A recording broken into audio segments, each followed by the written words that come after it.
It is a very warm day. Oh dear. I have my water with me, but of course, nothing bad will happen from me having lots of water on my desk. Never will, never has. I don't know what anyone's talking about.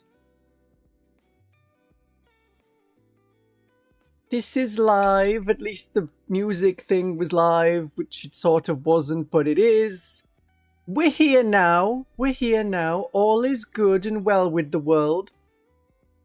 Apart from all the bad things in the heat. And yes, the Horus Heresy leaks that suggest that many of our most popular units and equipment may be not being so valid anymore. Like, do you want to have Power Fist on your Saturnine Terminators? Ooh, might be tricky. So Horus Heresy 3 is getting many negative comments at the moment. And people may just stick with Horus Heresy 2 in a lot of friend groups. Yeah, if there's some Terminators that don't have Power Fists, what is even happening? Lightning Claws, maybe the more standard thing. Or there's special unit things where like each Legion has their own version. It'll be weird. That's the general idea. Hello. The more people comment in the side in the chat and click the heart button so that hearts come out, the more you level up yourself in the chat. So you can have a ranking of it. If you want to level up your general YouTube game, apparently. Also, the whole display looks a little different. Like if you hover over it, then it has all of the options in the bottom right, and I'm not used to that. That's a different thing from today.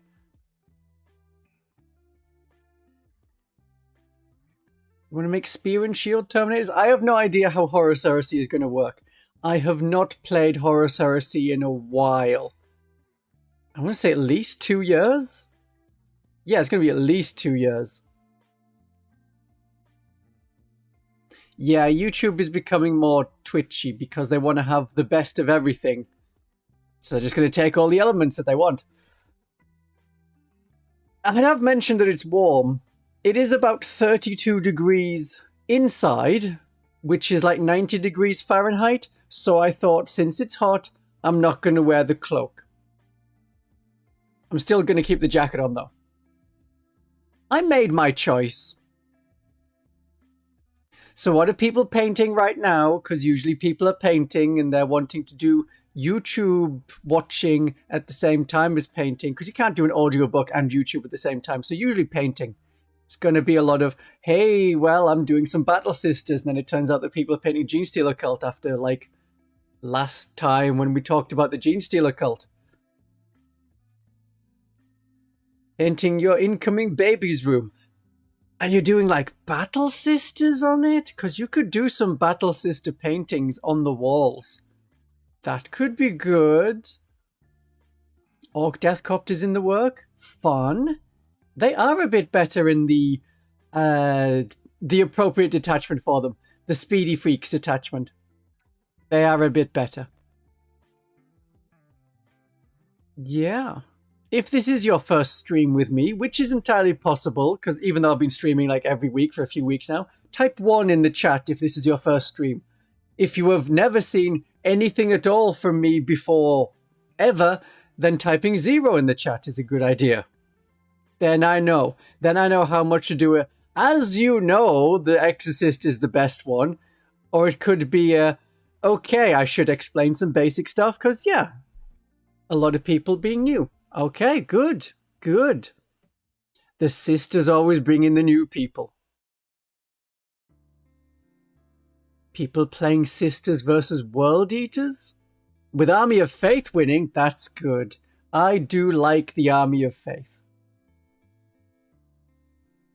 Building some Sacrosancts. That's an appropriate sisters-related unit.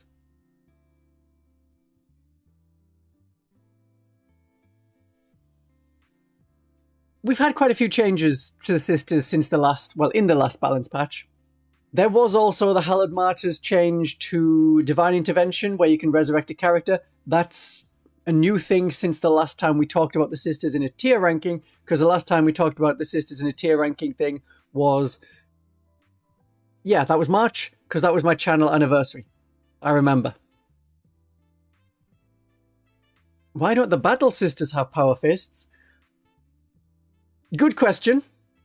Because I know that there's like Imperial Guard with Power Fists. I don't know. Power Swords maybe seemed more elegant. There was an unreleased Battle Sister model in 1997, 98 that had a Power Fist. So I have that mentioned on the channel. If you can find like Lost Sisters. I don't even remember what I called the video. But it's a way to look back at things.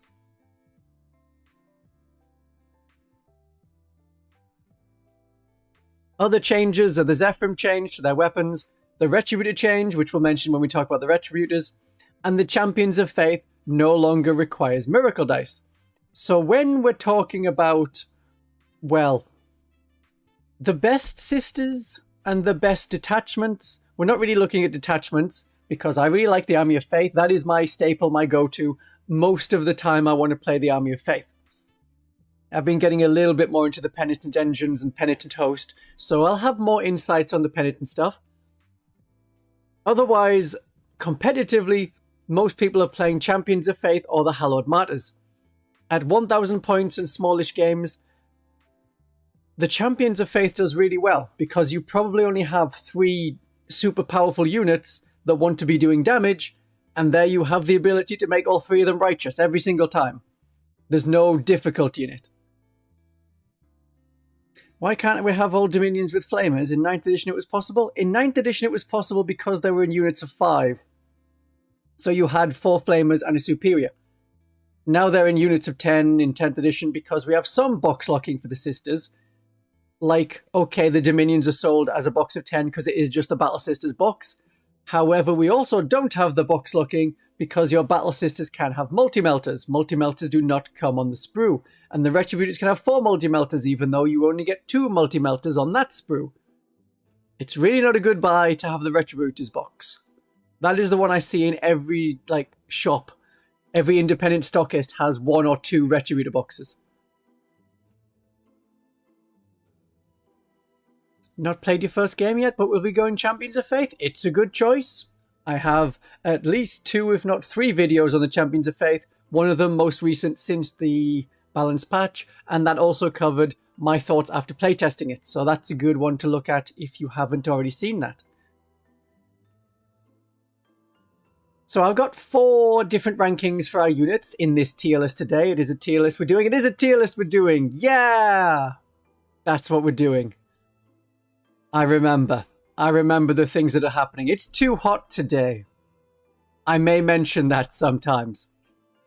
So the 4 rankings are A tier, which is just a great choice unit. I recommend them in any detachment. You should have this unit or consider the unit if you own the models. B tier are good. Actually, this might make more sense if I have this on screen like that. Haha! Yeah, if you weren't familiar with the concept of colored letters, now you are. I'll go there.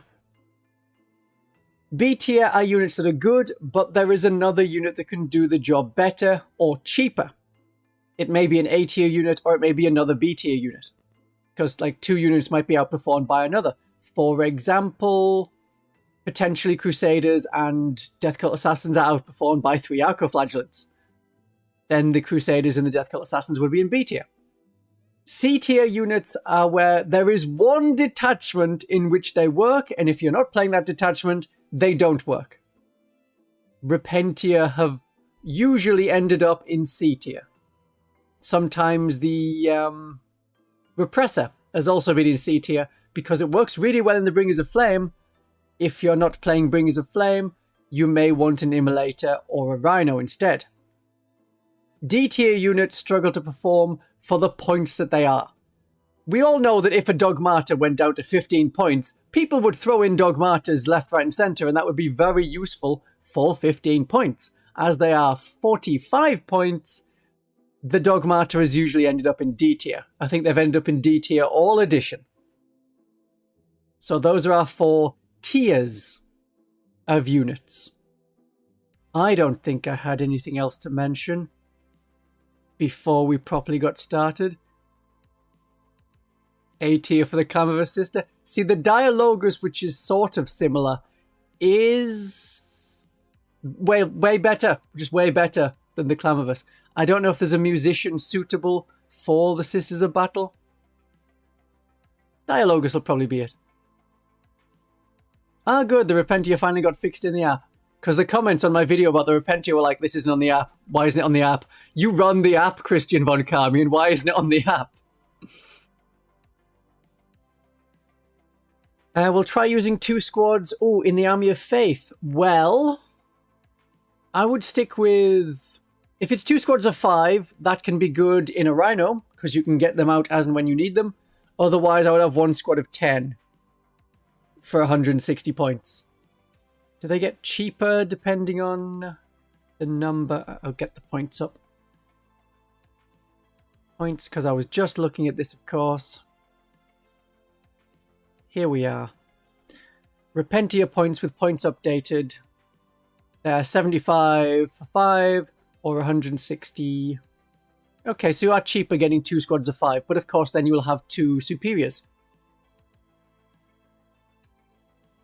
If that's something you're okay with. Otherwise, I'll do some tactics for the Repentia when I get to the Repentia. Is it worth going out of the way to pick up Legends units as a new player, or is it more nice if you already have it kind of thing? If you like a Legends unit, you should buy them. The issue with the Sisters Legends units, or Legends units generally, let's start with Sisters. Sisters for the moment. The Crusaders and the Death Cult Assassins are metal models, and they're not that great looking. They're from like 2001, 2003 time. There has been a plastic Crusader that came out in the Blackstone Fortress. That one looks okay. There is also a Death Cult Assassin in the new Sanctifiers kill team. That looks okay. If you like them for the model, then get them. The thing about the Sisters units, like those Death Cult Assassins and those Crusaders, we don't know where they're going to end up. In previous editions, they have been Imperial Agents. We don't know where they're going to go in the future, so they could be Imperial Agents, they could be Battle Sisters. Like Adepta Sororitas Codex units. The Ecclesiarchy mostly seems to be living with the Sisters to give them the whole enough units to actually function, and here's some chaff that isn't just throwing Battle Sisters at it.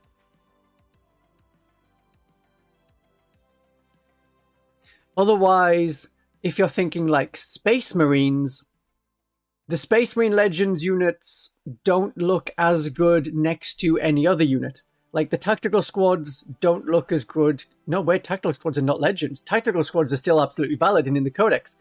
I mean, Assault Marines. Basic Assault Marines with jump packs. They don't look as good. Or maybe they do look as good as the Assault Intercessors. Yeah, it'll be fine. So you absolutely can. If you like them, you can get them. Ooh, new Sisters player, about 1,000 points. Good. I recommend the Champions of Faith for 1,000 points. Unless you already have a detachment you really love. Like you could go heavy on the Arco-flagellants and then go for the Penitent Host. Whatever you want to do.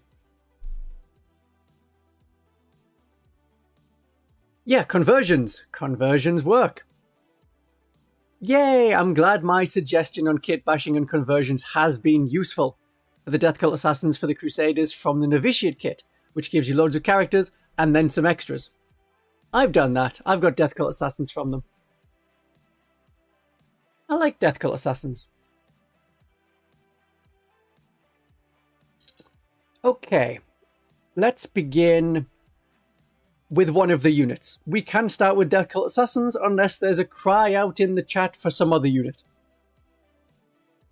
In theory, we're going to be here for 3 hours. It's always a long one. But maybe I can get it a little bit less than that. I doubt it, but we'll try. Hospitaller. Okay, let's start with the Hospitaller. So if I go down, there's a Hospitaller. Go there for the resting for the moment. Then I can go to my notes in the Hospitaller, because this is our healer. Our assistant lady. It's been a very good unit to have. You get a 5+ feel no pain. You resurrect one model in the unit every command phase, every one of your command phases. And if you discard a miracle dice, you get an extra D3. So that is D3 plus 1. When it comes to adding them to most units, they struggle to be justified. They are 50 points. You don't get plus 50% of healing on a Battle Sister squad, which is 100 and odd points. They're 110 or 100 points exactly. Battle Sister squad, 105. If you don't have enough miracle dice, you just get one model back. It's okay with the 5+ feel no pain. Ideally, they will be with Sacrosancts, because then you have a Sacrosanct unit who is attached to a character that gives them -1 to be wounded, and you have that 5+ feel no pain. And you can bring back models that die, and they will die because they have 1 wound. Sometimes that feels like throwing more points to make a bad unit good. But in the Champions of Faith, this is a combo that works, and they're especially good in small games where there isn't the wipe out a unit instantly with one other unit, though that can still happen quite a bit in 1,000 point games. Because for my next Gene Stealer Cult 1,000 point list, I'm just adding 10 more Gene Stealers and a Patriarch. That can absolutely tear through 10 Sacrosancts, no problem. Really good at 1,000 points, by 1,500 they are less effective. But we have people here today who are playing 1,000 points.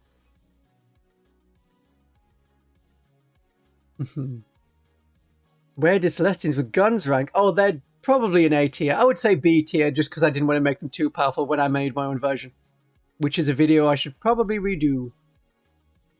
Yeah, the Kindest Sisters. It's a difficult tar pit to get through. Otherwise, again in small games, really useful for a Battle Sister squad. Potentially Dominions if you're putting them in a transport, because if you're with Dominions and you're in a transport, then you can still scout. It's an exception to the normal things that you can't normally scout. That's the Holy Vanguard rule of the Dominions.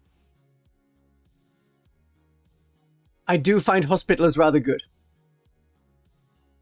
They're definitely worth their points if you're playing the right size game or if you attach them to the right unit. So as long as you know how to use them correctly, it's an A tier character. Okay, next one, Sanctifiers. Sanctifiers mentioned in the chat. Would I want an Order Familius model? Maybe, but then we have the same issue as quite a few other things for like the Inquisition. They don't usually turn up on the battlefield.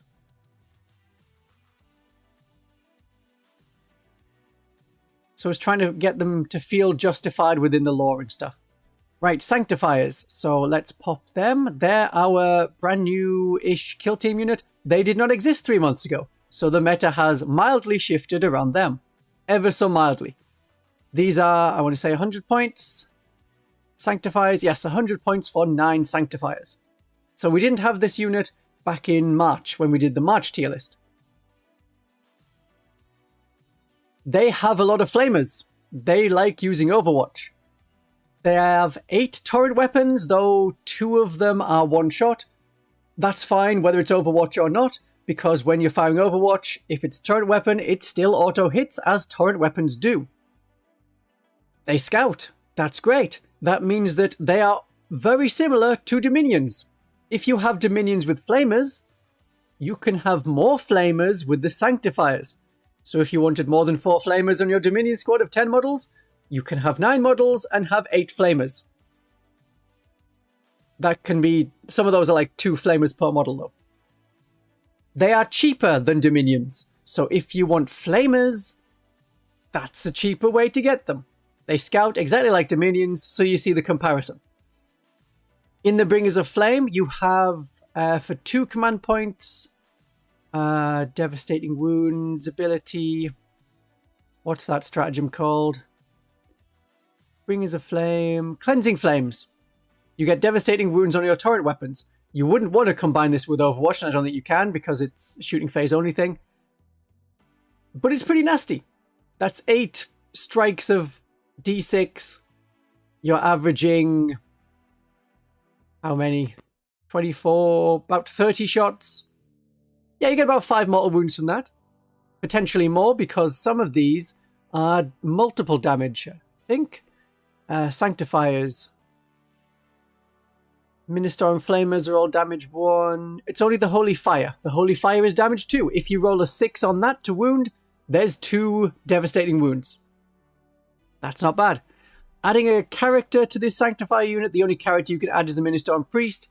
Then you get sustained hits, as well as the +1 to wound that you get from the Minister and Priest. But these are not a combat unit, so you don't really need the character. It would give you another Flamer in the form of the not Eviscerator. Has a fancy name. Zealots Vindictor. That one. There's more Flamers. They can survive longer than Dominions, even though they don't have as good a save. They have a 4+ invulnerable save. No, that's the Minister and Priest. They have a 5+ invulnerable save, which is not as good, but with the Salvationist bringing back D3 models each time it comes around to your command phase, you have a mini Hospitaller. So it's like a mini Hospitaller already inbuilt. Too many profiles makes it hard to play with. There's a few different profiles. It can just take a second to go through the different ones. It's literally on there for the sheet, so you can go through it profile by profile, shooting all the guns, making all the attacks. As long as you know that they're a shooting unit for Flamers.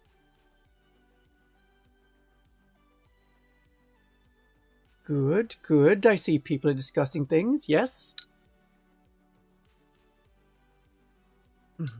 Oh yeah, the Sanctifiers haven't got an individual release yet. So currently the only way to get them is to have a World Eater player who's kind of interested in the game, like the Kill Team game, wanted the Goremongers, and then will sell the Sanctifiers to people. There's not really a suitable kit bashing alternative, though you could have a go with Novitiates. I don't think you need to. Overcharge the plasma gun because it's basically free because you can return them. Yeah, that can work. Salvationist. Miracleist. Miracleist, the one that does the Holy Fire. Yeah, they're the freaky lady with the bedsheet over her head. Okay. I haven't got a tier ranking for these from previous because they didn't exist before. So if I add a poll, yeah. Sanctifiers. So are they A tier that you would have them a lot of the time, if not all of the time? Are they B tier because you think that something like Dominions is a better choice? Is it C tier where, okay, Bringers of Flame only or one detachment only and no other detachment? Or is it D tier where these are not worth the points? However you think of it, they're not making their points back, they're not doing a sufficiently good job to be worth the 100 points you're paying for the 9 models. I don't think it'll end up like that, but it could. They're a useful scouting unit. It just depends if you want Dominions. Are you going to have Dominions with Flamers? If you're having Dominions with Flamers, would you prefer the Sanctifiers?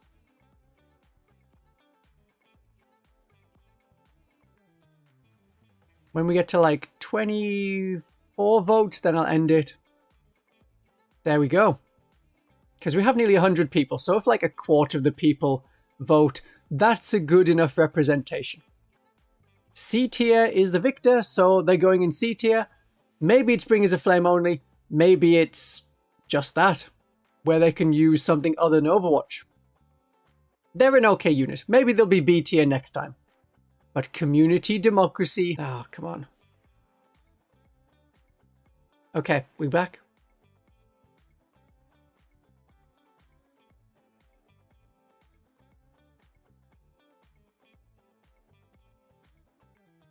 Are we successfully reconnected? Yeah, internet go burr. Internet is struggling with the heat. No, it's crashed for everyone. It's okay. It was on my end. It's fine. It's fine. As long as everyone's still here. Or maybe it just hates the way I have nearly 100 people watching at once. Okay, we'll move on to the next unit.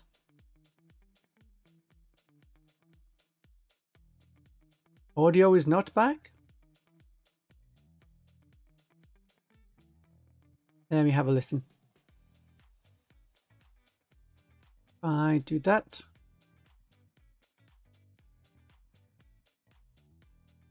Okay, the audio is working fine.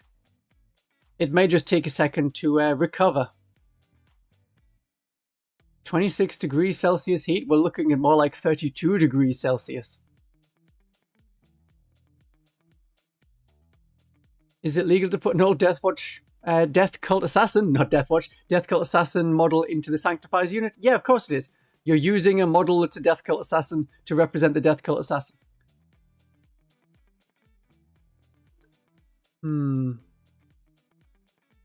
Audio is stuttering.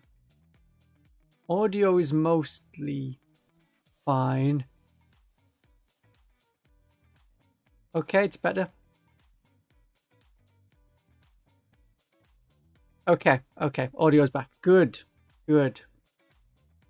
Right, we'll move on to the next unit. If you want to make a recommendation of unit.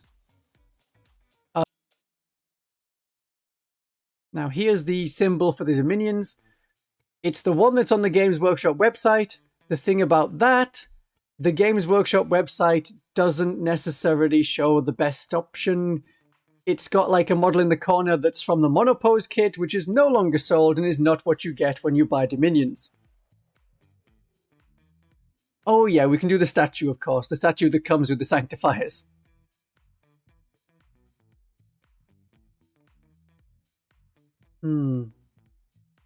Do the statue for the feet. No. Okay, give me 1 second to check an internet thing.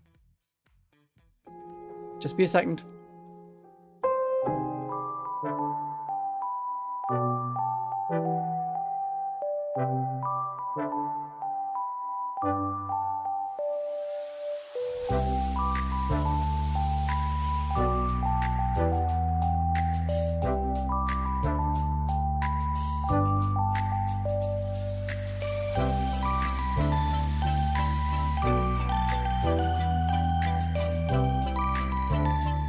Okay, we should be good.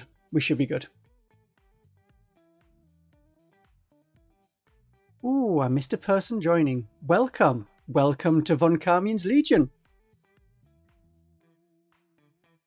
Now, where do we get? We've got statues.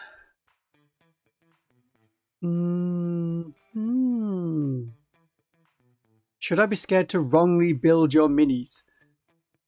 You can look at what's available for the units, which is on Wikipedia as an option, and then you can build them based off that. That should be fine.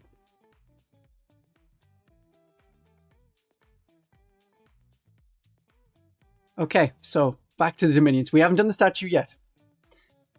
The Dominions, they do a lot into most detachment. They have a simulacrum. They have scout. And they have the ability to scout even with characters, because they have the Holy Vanguard ability, which means that they can scout as long as they are inside a transport. So if you put them on foot and you have a Canoness with them, they don't scout. If you have them in a Rhino with a Canoness, then they can scout. They can also reactive move with Righteous Awareness, and they can reactive move back into transports because it is a normal move, and as long as you end a normal move entirely within 3 inches of the transport, your unit can get inside the transport. They have assault on almost all of their weapons. The only things that they don't have assault on are the superiors' weapons, like a hand flamer, inferno pistol, their bolt. No, if they have a bolt gun. If they have a bolt gun, they can still advance and shoot that bolt gun. But if you have a condemner bolt gun instead, then it's going to be not as good. Just because you can't fire that one weapon after advancing. So a bolter is totally fine. You know, after the nerf to the Bringers of Flame, you no longer play Dominions over Sisters? Okay. In the Bringers of Flame detachment, everything has assault. Ah, thank you, Dana. From back in 2nd edition.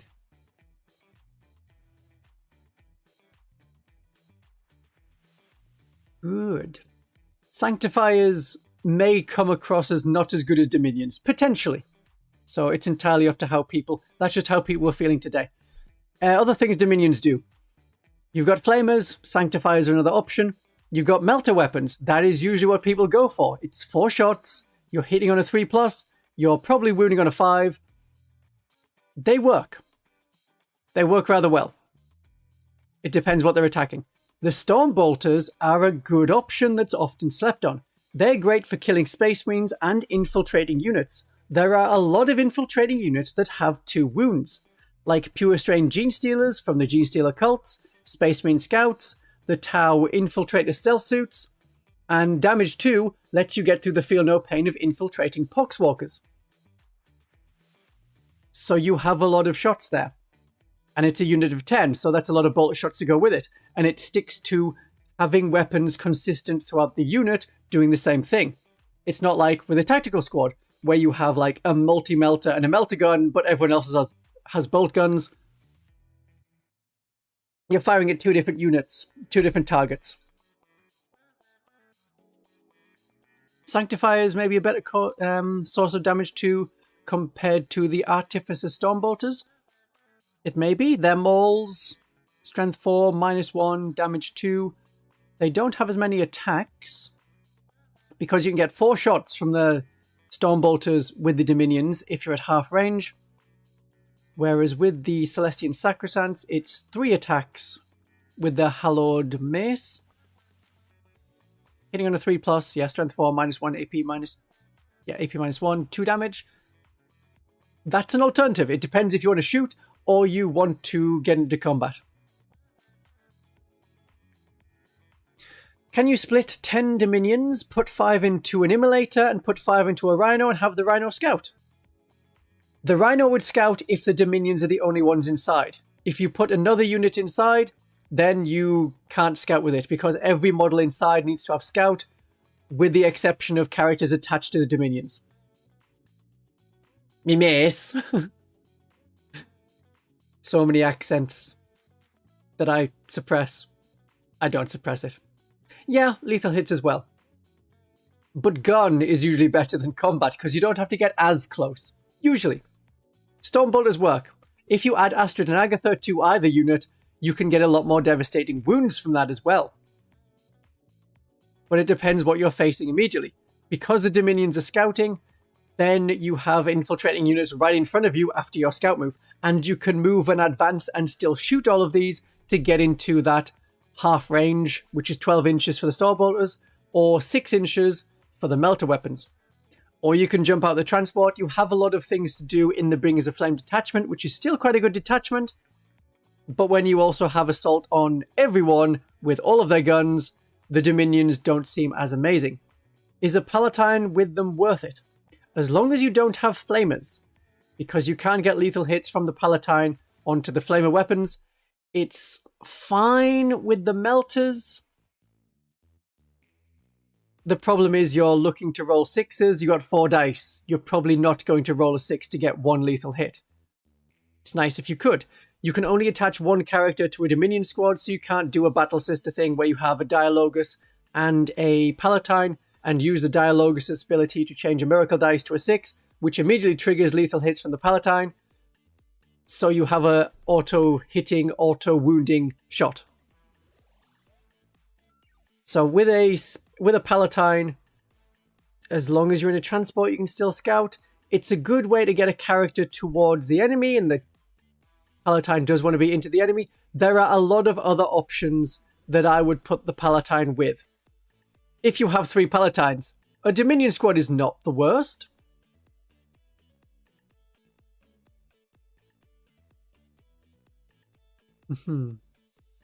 Yeah, with Stormbolters, they're very good. Okay, Dominions are an A tier unit. We don't have S tier as an option. They're really, really good. Occasionally, they may get passed over for Battle Sisters, because Battle Sisters have higher objective control, and the Battle Sisters can have Assault in the Bringers of Flame detachment, and the Battle Sisters are cheaper. But if you have an Immolator to split the Dominions, or any sort of transport shenanigans, Dominions are really good, and 5 Dominions with bolters and 1 of them with a Simulacrum sitting on a home objective can do the job just as well as 5 Battle Sisters, also split by an Immolator. But the 5 going around in the Immolator as Dominions, that's now an Immolator that can scout, and you have Melter weapons and Stormbolters that can jump out, probably Melter weapons if you're going in a transport, they can jump out much closer. Immolator can remove cover, then you're getting AP -4, the full effect of the AP -4 melter guns, none of this AP -3 because of the benefit of cover. So I'll do Battle Sisters, the regular Battle Sisters next. That was mentioned in the chat. Sisters. If I type sisters into my thing. Oh yeah, I say sisters a lot. Battle Sister. What about battle? Lots of notes for this. Okay, there we go. I called them Battle Sisters. Battle Sisters. Here we are. They are a unit that generates miracle dice. You can be spread across 2 objectives with them. The Simulacrum generates miracle dice per objective you control. It's not about the number of units on your objectives. If you had 2 Battle Sister units on the same objective, you would roll once for the Simulacrum, because you roll per objective. So you could potentially get 2 miracle dice from them, or you get none because you roll a 1 to 3. The way the miracle dice generation works with the Simulacrum, it is on a 1, 2, or a 3 you get nothing. On a 4 you get a miracle dice of a 4. On a 5 you get a miracle dice of a 5. On a 6 you get a miracle dice of a 6. The Battle Sister Squad is a very cheap unit, relatively cheap. 105 points for the 10 sisters. You generate miracle dice, you have if you use miracle dice on them, you have the cherub to generate you an additional miracle dice to replace it. You have sticky objectives. If you start at least 1 Battle Sister on your home objective and then move off, the 5 dominions there, even if they get destroyed, can still... well, you still hold that objective, which is very nice. They have objective control 2 as Battle Sisters, and importantly, they can have 2 characters and are the only unit in our army that can have 2 characters. If you look at any of the rules like the Hospitaller, the Imagifier, it says you have to do this. If you want 2 characters, you can double up in like with a Canoness or a Palatine in a Battle Sister squad. And it doesn't mean anything that's in our codex, it's just this unit. Yeah, objective secured's good. Never use the Battle Sisters for anything other than home objective sitting. Oh, they can do pretty nasty stuff. I mean, 60 to 70 Battle Sisters, including the Agents of the Imperium Battle Sisters, that can be quite effective. I have a video on that. I think typing in 60 Battle Sisters to my channel does bring up the unit.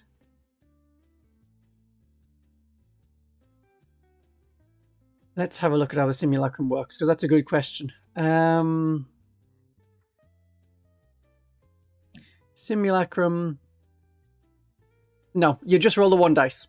It's if you have 1 or more units on your army from your army with Simulacrums on that objective, you roll 1 dice for the objective. So you don't get to roll a second time.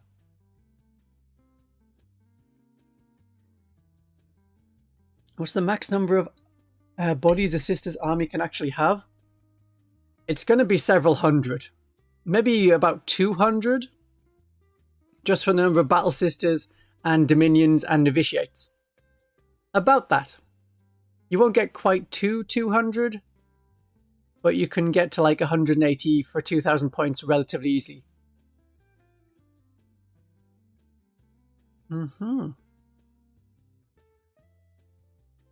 Yeah, so, combos for Battle Sister squads. The one I like best is a Dialogus and a Palatine. Then you have the special ability, especially in the Army of Faith, where you can use 2 miracle dice per unit per phase. You throw a miracle dice into the multi-melter, it's an auto hit because you change that miracle dice of a 1 into a 6 with the Dialogus, so that's a hit. As you have lethal hits from the Palatine, that's a wound. As it's AP -4, it's usually going through the save of most enemies, so you roll damage. You could then use a miracle dice on that damage roll to make it a 6.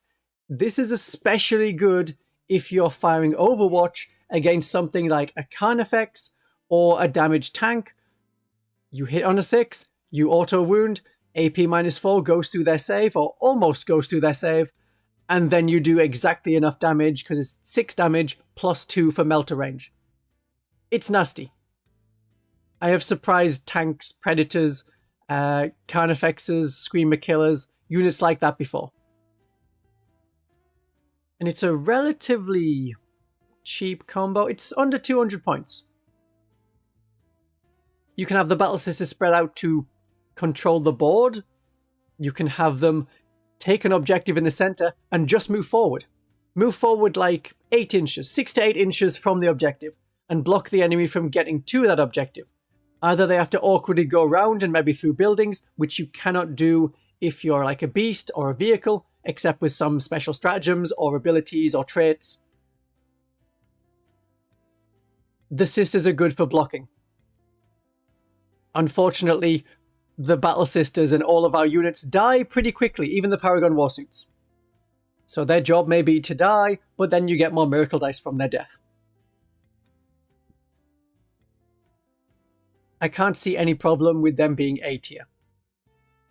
Give me another unit. We wanted to do the Battle Sanctum, didn't we? Yeah, the Battle Sanctum. So we have... Here we are, the Shrine. The statue that you get in the Kill Team set that also came with the Sanctifiers. This is the one with the naked lady feet. It has rules. These are not very good rules. It's a 170 point building. It cannot shoot. It cannot do much other than you can do an extra act of faith if you're within the building. I don't think that's necessary. Not for 170 points. You get the benefit of cover, so if you were knowingly going onto a board with very little cover, you could take this just to give you somewhere to hide, sort of. What else does it do? You get the benefit of cover, you can use an extra act of faith. Yeah, it doesn't have objective control. Its movement characteristic is blip, so it cannot move or charge or do anything. You cannot shift the statue to charge an enemy and do tank shock. Much as people would like us to. Yeah, you get cover, the benefit of cover, quite a lot. Replace the battles. Oh yeah, give the Battle Sanctum drop pod rules, so it can land on the battlefield, disembark a unit, and then you can charge or shoot. That would be good. That would be very good. This is a D tier. You're not taking it. If we had a flying unit, it would probably also be in D tier, because Games Workshop does not know what they want to do with fortifications or flyers. And it has no guns, no holy laser light. Right, Novitiates came up in the chat. Sisters, Novitiate Squad. Where's the Novitiates? There you are. The previous kill team we had, which is still current. I don't know how much longer it's going to be sold. There was mention that it's going to stop being sold, so that would suggest it would end up in Legends, which is weird, because they turned up pretty late in 9th edition. Then we've had them through 10th edition. If they get replaced by another kill team in the next current edition of kill team, then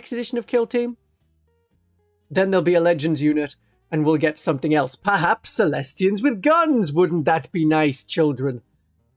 It would be nice. And the parents of those children also agree it would be nice. What do Novitiates do? They stop infiltrators.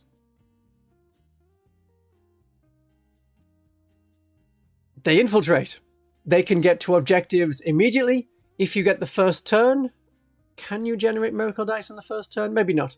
So have them not on the objective, but they can move on to the objective, and it can be your objective pretty quickly, especially in the center of the board, where there's more secondary missions you can do in the center, like establish locus or deploy teleport homer. Depends on the mission deck you're using as to what it's called. It's a very good unit to split with an Immolator. So you have half in an Immolator with a Palatine. The other half still infiltrates, still stops enemy infiltrators from being in the center of the board, because if you deploy them first, enemy infiltrators cannot deploy within 9 inches of you. The Palatine really loves the Novitiates. Their Sacred Banner gives you reroll to your charges and advance rolls.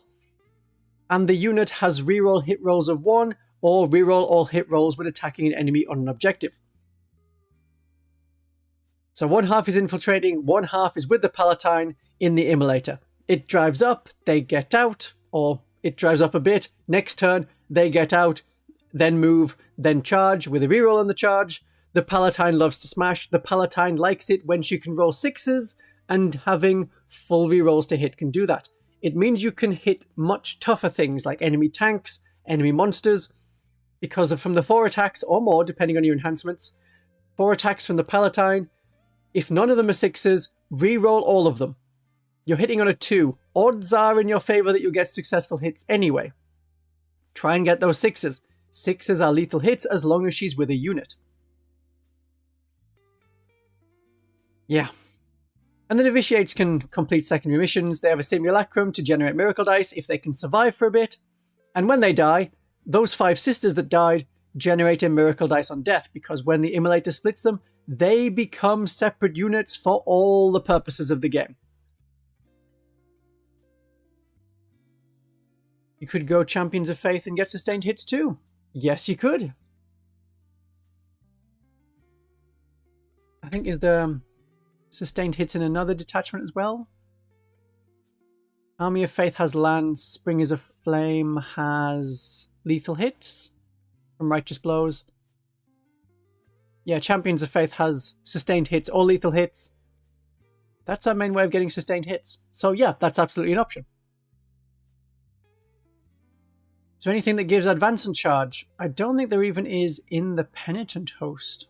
We're generally short of advancing and charging unless it's like a unit ability, but I don't think we have them. Because the Penitent Host doesn't have advance... Oh yeah, we have the... We do have it in the Penitent Host.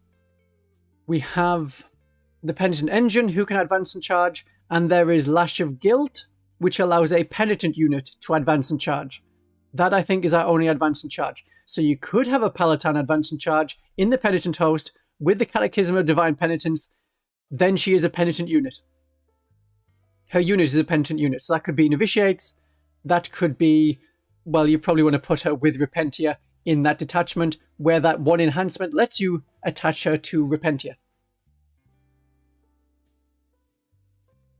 Otherwise, there's Path of the Penitent, which is 3 extra move inches in your move characteristic to Penitent units.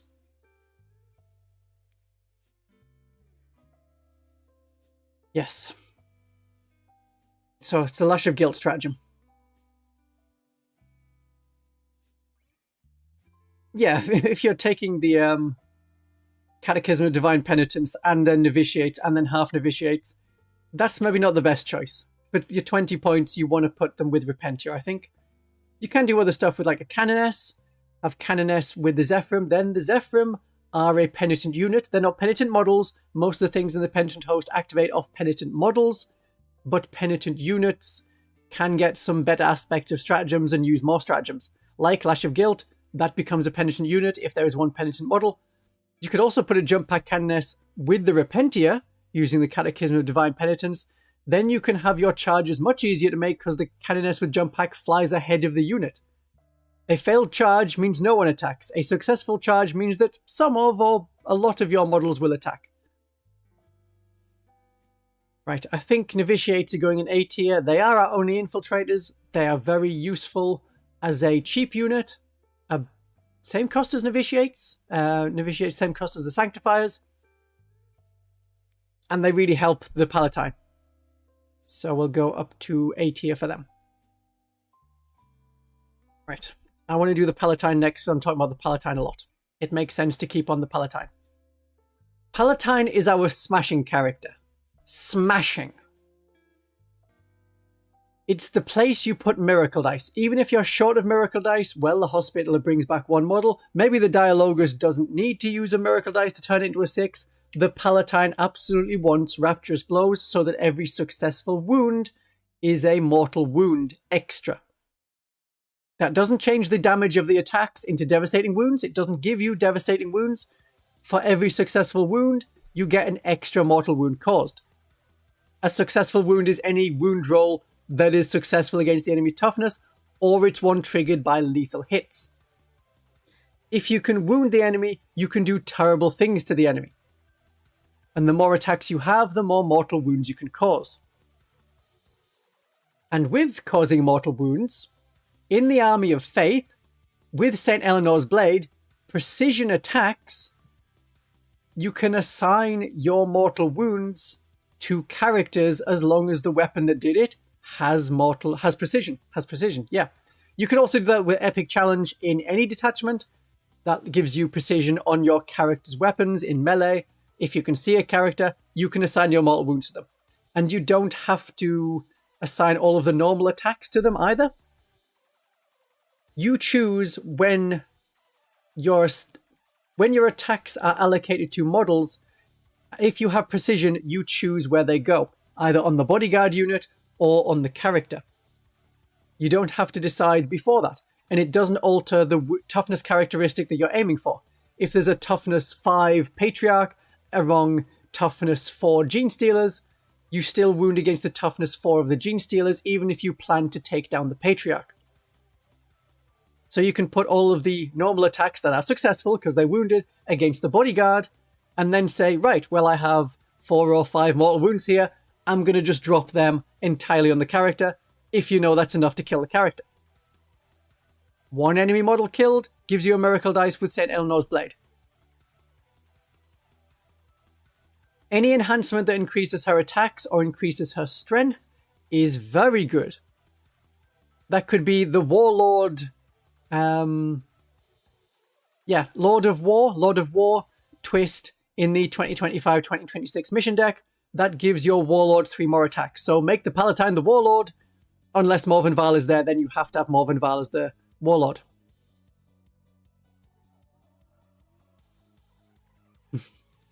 Oh, poor Palatine when you get epic challenged by a Bloodthirster. You're relying on that invulnerable save to work for you there. Yeah, Palatine with Celestians with halberds. Because they have sustained hits on the halberds, the Palatine gives them lethal hits. Any other units wanna add them to? We've mentioned adding them to Dominions. In a Battle Sister squad as well. Pretty good. Palatine. Novitiates, really good choice. Celestian Sacrosancts. I don't really think you can go wrong assigning the Palatine to a unit. All of them are good. All of them like lethal hits. Especially because Battle Sister weapons are relatively low strength. I know we have like Strength 5 and Strength 6 Heavy Flamers. That's not that many attacks. We're mostly Strength 3, Strength 4. Celestian Sacrosancts have sustained hits on the halberds already. Now they get lethal hits. Otherwise, I would mainly go for the mauls with the Celestian Sacrosancts and pick another character, like a Canoness, like a Hospitaller. Do I have anything else on the Palatine? Yes, I was going to think about enhancements. So, Mark of Devotion in the... Ooh. Thank you. Thank you very much, Phil Roberts. That completes my Ko-fi goal for this month. I will get food this month. Huzzah! Excellent. Excellent.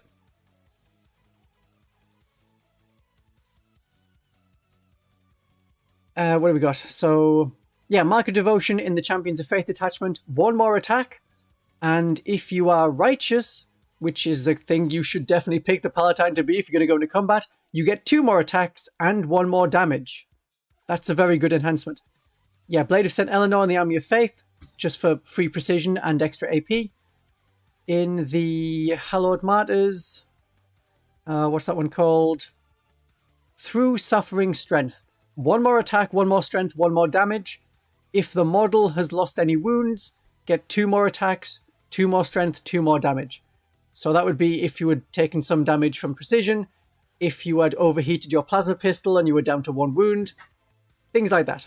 So for that reason, don't have a plasma pistol on the superior of the unit you join, because then hazardous attacks have to be allocated to that superior, even if they didn't overcharge their plasma pistol at the same time. It goes in like a ranking system. It has to be a model that has a hazardous weapon that failed. It doesn't matter how many you failed. Yeah. If you failed 2 hazardous tests on both of them, then yes, the superior would die. Then the Palatine would take some wounds. But if you just failed 1, it has to be the superior that died, even if they didn't overcharge their weapon. That's just how hazardous works. Food. Yes, people's a food. Okay, they're in A tier. We know the Palatine's in A tier. Come out, Palatine. There we go. A tier. And you're extra cool if you have a bolt pistol instead of a plasma pistol. It's not something I really fire. It's more, you get into combat. And we go with that. Okay, who do you want next? Sister Superior Aveline? Yeah, we can do Aveline. Aveline. Celestian Superior Aveline. She goes from... Where are we on the wrist?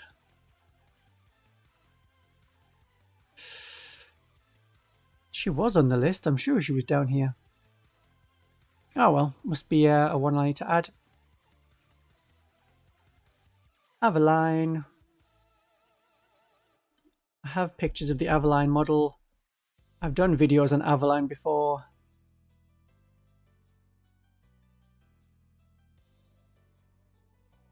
Oh no, she's right there. I don't know what I'm looking at. She's right there. There she is. I thought I picked a tier list that's like, and legends. So yeah, thank you. She's in the middle. This will be a 12-hour stream, won't it? This will be a 3-hour stream. We're going for 3 hours. That's the plan. And of course, we want the Holy Trinity. So, Sister Superior Aveline, Celestian Superior Aveline, is a lone operative. Her job is to complete secondary missions. You can run her up to an objective in no man's land and then not get shot, but you're very easy to charge and kill. She has 4 wounds. She's basically a Canoness. Yeah, near identical to a Canoness. 4 wounds, 4+ invulnerable save, all the rest of the normal Canoness stuff. Oh wait, I'm looking at a Canoness there. That explains why she was so much like a Canoness. There we go, now I'm looking at her stats. Yes, it is exactly the same as a Canoness, but with a feel no pain of 6+ and lone operative. You get some extra attacks once per game. Sure. That's not really her role, but it can be. 45 points isn't too bad.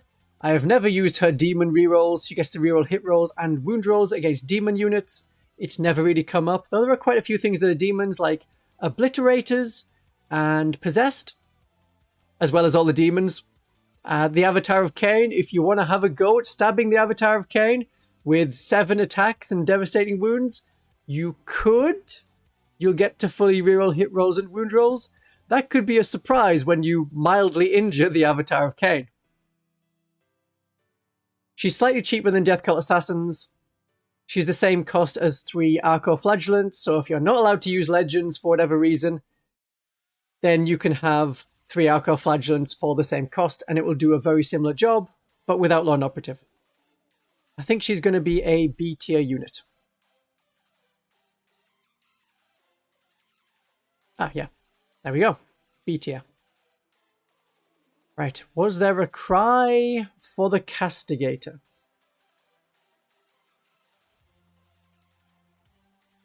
What's the best sister's point holding units? Yeah, anything you put on the point either dies or gets out objective controlled. Yeah. So you either have Sacrosancts with a Hospitaller, or you have Battle Sisters. That's about all we've got.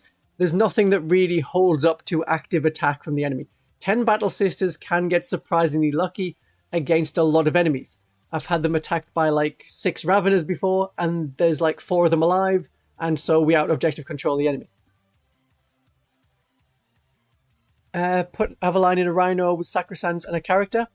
Yes, you could do that, and then drop off Aveline whenever you get to an objective. That's your objective now. The Rhino can also complete missions and hold objectives if need be.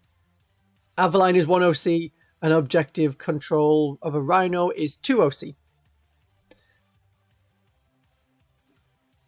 You can also park an Exorcist on it. Yeah, you could try that. Then you're going to get out objective controlled pretty quickly. Same kind of problem. Castigator.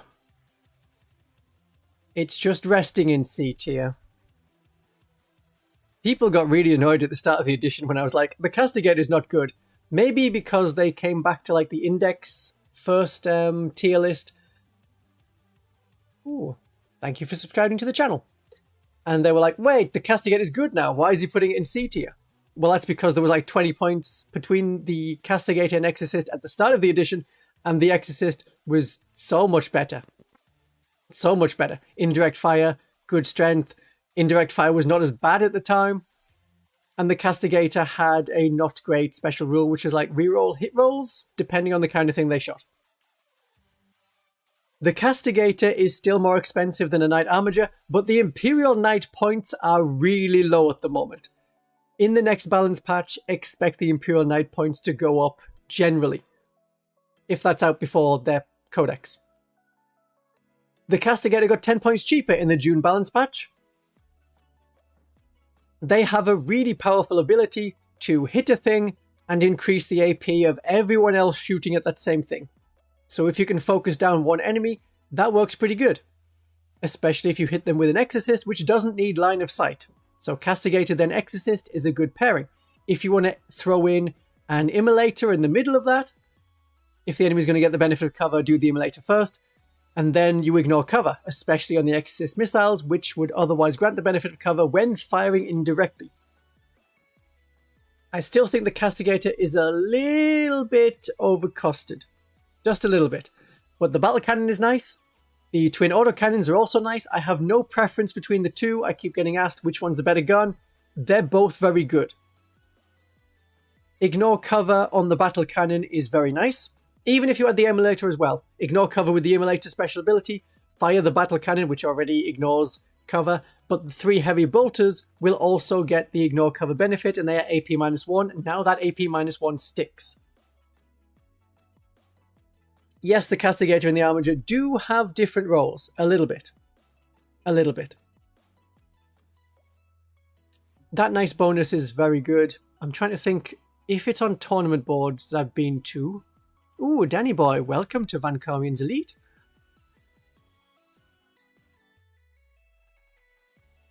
There's still enough time. Yeah, there's still enough space to have, like, there's Castigator firing and also Battle Sisters surrounding it, or Dominions. Yeah. It's good. It's going to work. I think you're right. I think it's an A tier unit. It's grown on me a bit. I just generally didn't like the model. I didn't like many of the models that came out for 9th edition. Like the Paragon Warsuits, like the Celestian Sacrosancts. These just didn't do it for me. Which is a shame.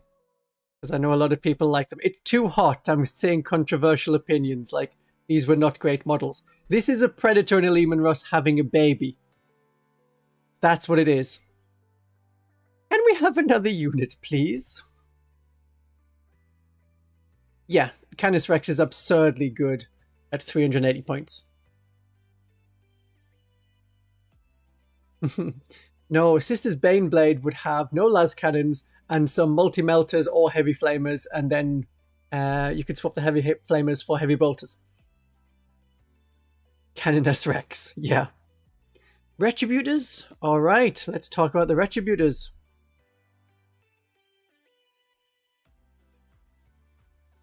So the Retributors had a rules change since the last time we did a tier list of them.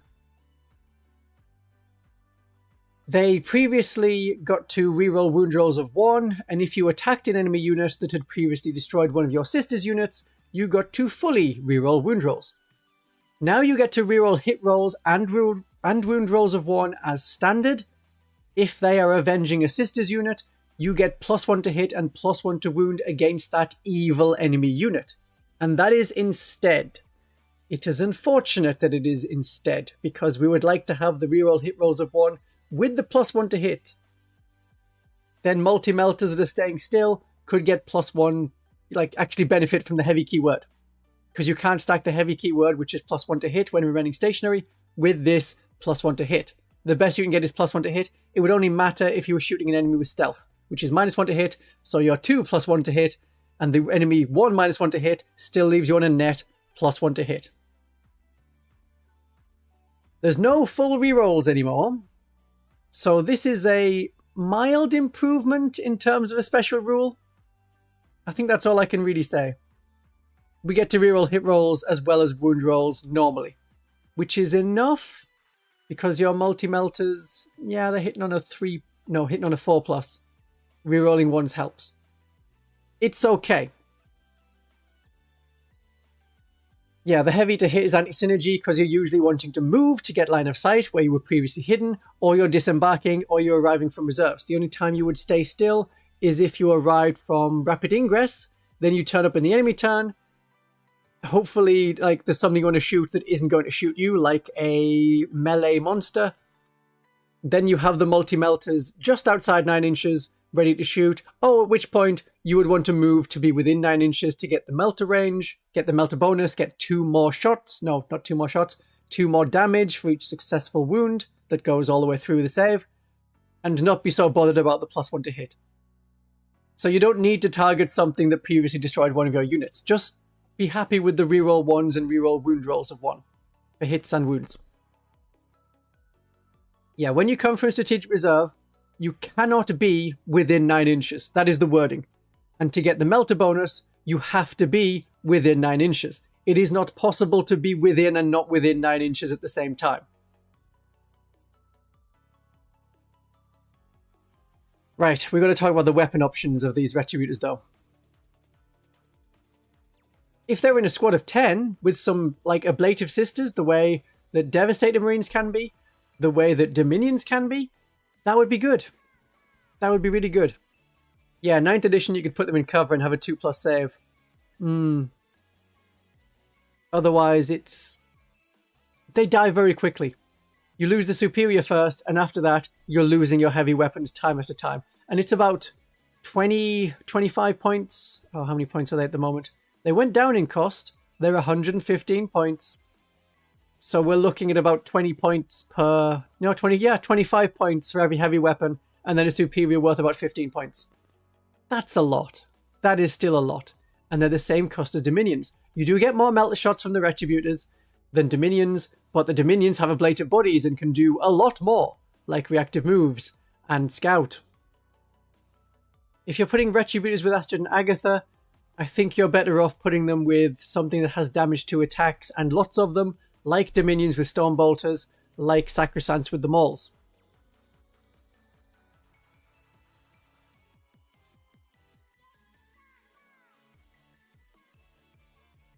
Yeah, they also missed the 9th edition thing of you get +1 to hit if you didn't move, compared to, yeah, and -1 if you did move. Yeah, because it's changed from your normal ballistic scale with penalties to your normal ballistic scale is 4+, but you can up that back up. Yeah. I don't think I saw your comment on them, C.R. Smith. So, yeah, weapon choices. Right, heavy bolters. I mean, heavy bolters with Astrid and Agatha is going to be expensive. Very expensive. You're looking at 200 points then for 7 sisters. You're much better off with Stormbolters or the Mauls, which have AP. The same AP as a heavy bolter. Right, so if you're going to think of, like, heavy bolters, then we're now looking at, oh yeah, Castigator has 3 heavy bolters and does a lot more for a few more points. 2 Mortifiers is the same number of heavy bolters and is 140 points. That's a few more points, but you're getting your heavy bolters plus a lot more. If you go with the heavy flamers, use Dominions or use Sanctifiers instead. You get 4 flamers that fire D6 shots at strength 6. If you have the Dominions, you get 4 flamers at strength 5, D6 shots. Or the Sanctifiers, which is 6 flamers getting D6 shots at a variety of profiles, +2 once per game, extra flamer shots. So you really need to have multi-melters with the Retributors. When it comes to transports, you can add a Rhino, and now they're the same points as a Paragon Warsuit unit. Pretty much. You're very near to Paragon Warsuit points, where you also have 3 multi-melters instead of 4, but a lot tougher. Pretty good speed. I know it's not a Rhino speed, but pretty good speed. And you get +1 to hit and wound against enemy vehicles, rather than re-rolling hit rolls and wound rolls of 1. And the Paragon Warsuits hit on 3s with their multi-melters.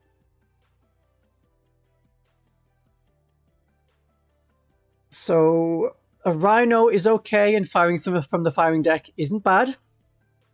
Do I have any other notes? Bringers of Flame, they like to disembark close, fire once within 6 inches, and then die. If you're adding an Immolator, that's too many points. So I would give them a Rhino instead and have some other units inside. Heavy Bolters as a point holder. Threatening firepower with Overwatch. It's really bad Overwatch with Heavy Bolters, because you're going to average 2 successful hits, which is 4 successful hits with sustained hits. But that's going to kill 1, maybe 2 enemy units, enemy models. That's not going to be worth the points. You would want the Heavy Flamers, and if you're going to do Heavy Flamers, go with something else like Dominions or Sanctifiers. Maybe they need a better rule. Maybe they need the points lowering even more. I'm sorry to shoot down all of these nice ideas with the Retributors. Having them in a Rhino is okay if you have other things in the Rhino as well. Get out your Arco-flagellants or small Repentia unit. Something along those lines.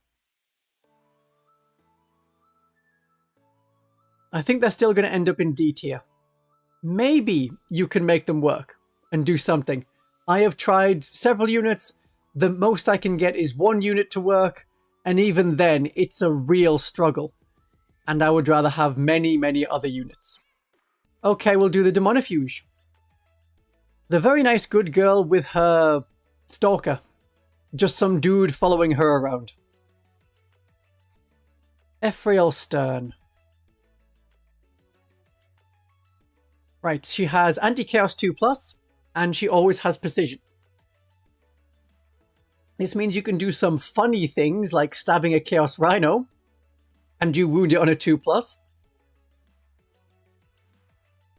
It's just her weapon though. Her combat weapon.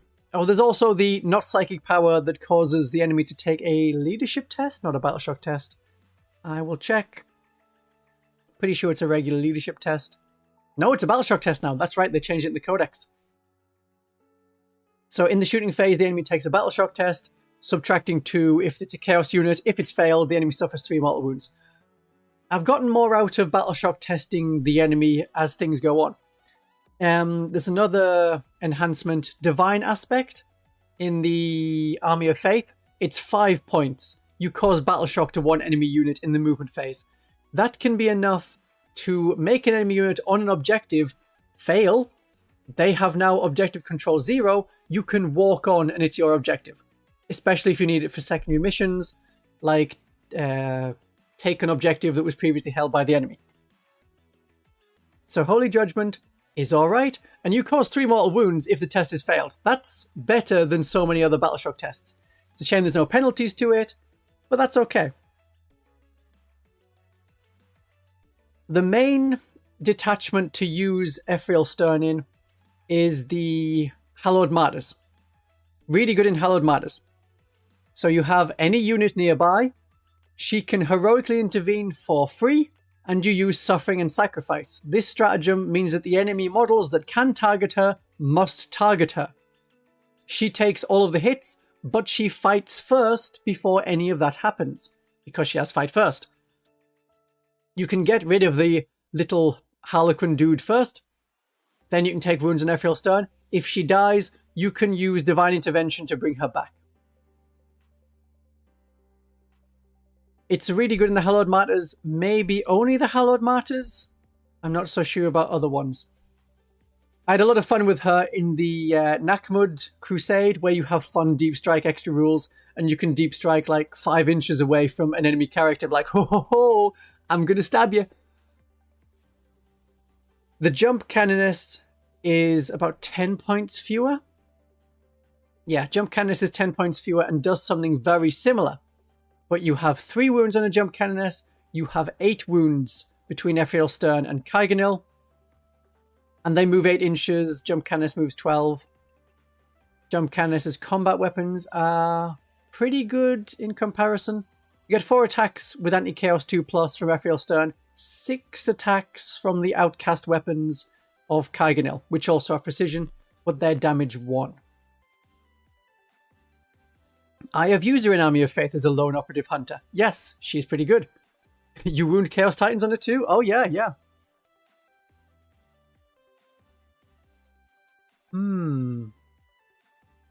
Let's think. Anything else am I missing? Wonderful against any heretic, yeah. Not psychic, no witches here. Like that video I did yesterday about the Tzeentchian rules. It's a pretty short video. It's good to watch. Any army can use these Tzeentch rules if Tzeentch is afflicting the battlefield, and you don't have to be a Psyker. So a lot of the comments are like, even Necrons? Yes. Even Dark Eldar? Yes. Even Tau? Uh-huh. Even Battle Sisters? Oh yeah, sure. Why not? And I've also played a game against I think it's the Chaos Demons Tzeentch detachment, which has essentially some dice that are like, oh yeah, I can pass my armor saves with these dice. And then the enemy, which was me at the time, gets some dice. And I was passing my saves on that. And I think we lost like 2 units each through the whole battle. Just from passing loads of saves. Plus my miracle dice keeping me alive. Yeah, Jump Canoness doesn't have lone operative. You know, neither does the Demonifuge. Oh yes, she does. She's lone operative. Of course she's lone operative. Yes, pretty good lone operative. Yeah. Now we put Aveline in B. I think the Demonifuge is also good in B. A against any Chaos Army? I can see that. I like her. When I've used her, she's been pretty good. And in the Hallowed Martyrs, it would be A tier as well. Fighting Chaos, we're going up to A tier. Though it is only 4 attacks, come on. Anti-Chaos 2 plus on 4 attacks isn't gonna sweep Abaddon. But it might. And there's precision. So maybe we'll see how many successful hits and wounds we get.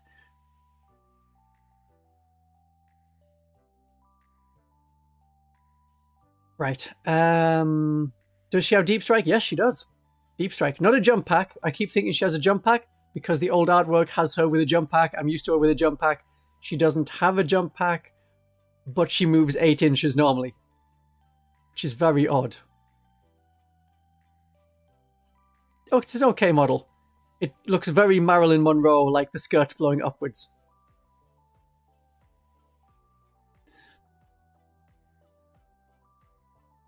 Alright, so other than that, who should we do next? I don't remember calls for any other characters. We've got them in B tier, so that's what we're waiting on. So we have Morvenval, Paragon Warsuits, Jump Canoness, Arco-flagellants, Repressor, Rhino, Exorcist, Immolator, Astronagatha, the Imagifier, Celestine. You can see what they are. I think you can see what they are. I'm only mildly covering it. There we go. You can see what they are. Immolator. Yeah. Immolator. We've talked a bit about the Immolator already.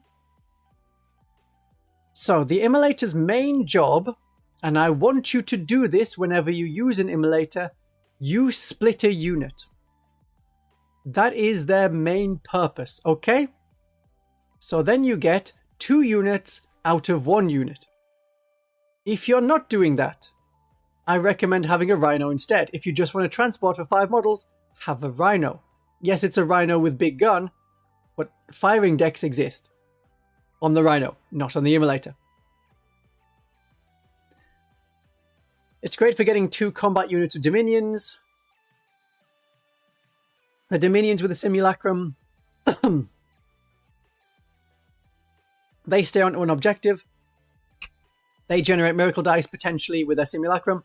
The other half get inside the transport. They jump out with their Melter Guns, their Flamers, whatever you're using. Usually Melter Guns. Get them into that 6-inch range, bring us a Flame bonus, and also Melter range with Melter Guns. Battle Sisters can have stickied the home objective. You have half the Dominions staying back there. Great for splitting Novitiates. Then you have an infiltrating unit, and you have maybe another infiltrating unit, or you put them with a Palatine. No, you don't. You can't have 2 infiltrating units because you need to put one of the units inside the Immolator. And then you put a Palatine there as well and drive off. You can only split Battle Sister squads, Dominion squads, and Novitiates. Only them 3. You can't split any other unit. If you have a unit of 10 Arco-flagellants, you cannot split them with an Immolator. 10 Repentia, you cannot split them with an Immolator. Okay? They cannot go in Immolators. Only Battle Sisters, Dominions, and Novitiates. And they have to be split 5 models and 5 models. After that, you add characters. I mention this because I know we have at least 6 new people who at least haven't seen one of my streams before, so maybe are pretty new to Battle Sisters. That's the order you do it. It's one of the things people commonly get wrong. I have a video on like the most common mistakes new Battle Sister players make. It's worth checking out if you are new. You can link to my channel now and keep listening to me, but put that in your like watch later playlist. Okay, so we know how it works. It's good for splitting units to get you more units. Every time one of those units of 5 dies, that's a miracle dice, because they are a unit, separate unit, independent for all purposes. They changed how cherubs work. The cherub is now a token you assign to one of the 2 units of 5. It used to just be a unit ability, so you could have it on, well, both of them.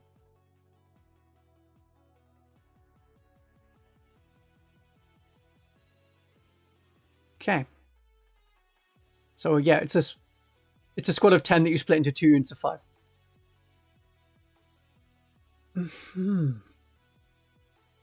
Painful thing. Yeah. Yeah, right, it has guns. It has 2 multi-melters. Multi-melters are probably the best. Heavy bolters are not great. You already have 1 heavy bolter on every Immolator, and you can have a hunter-killer missile.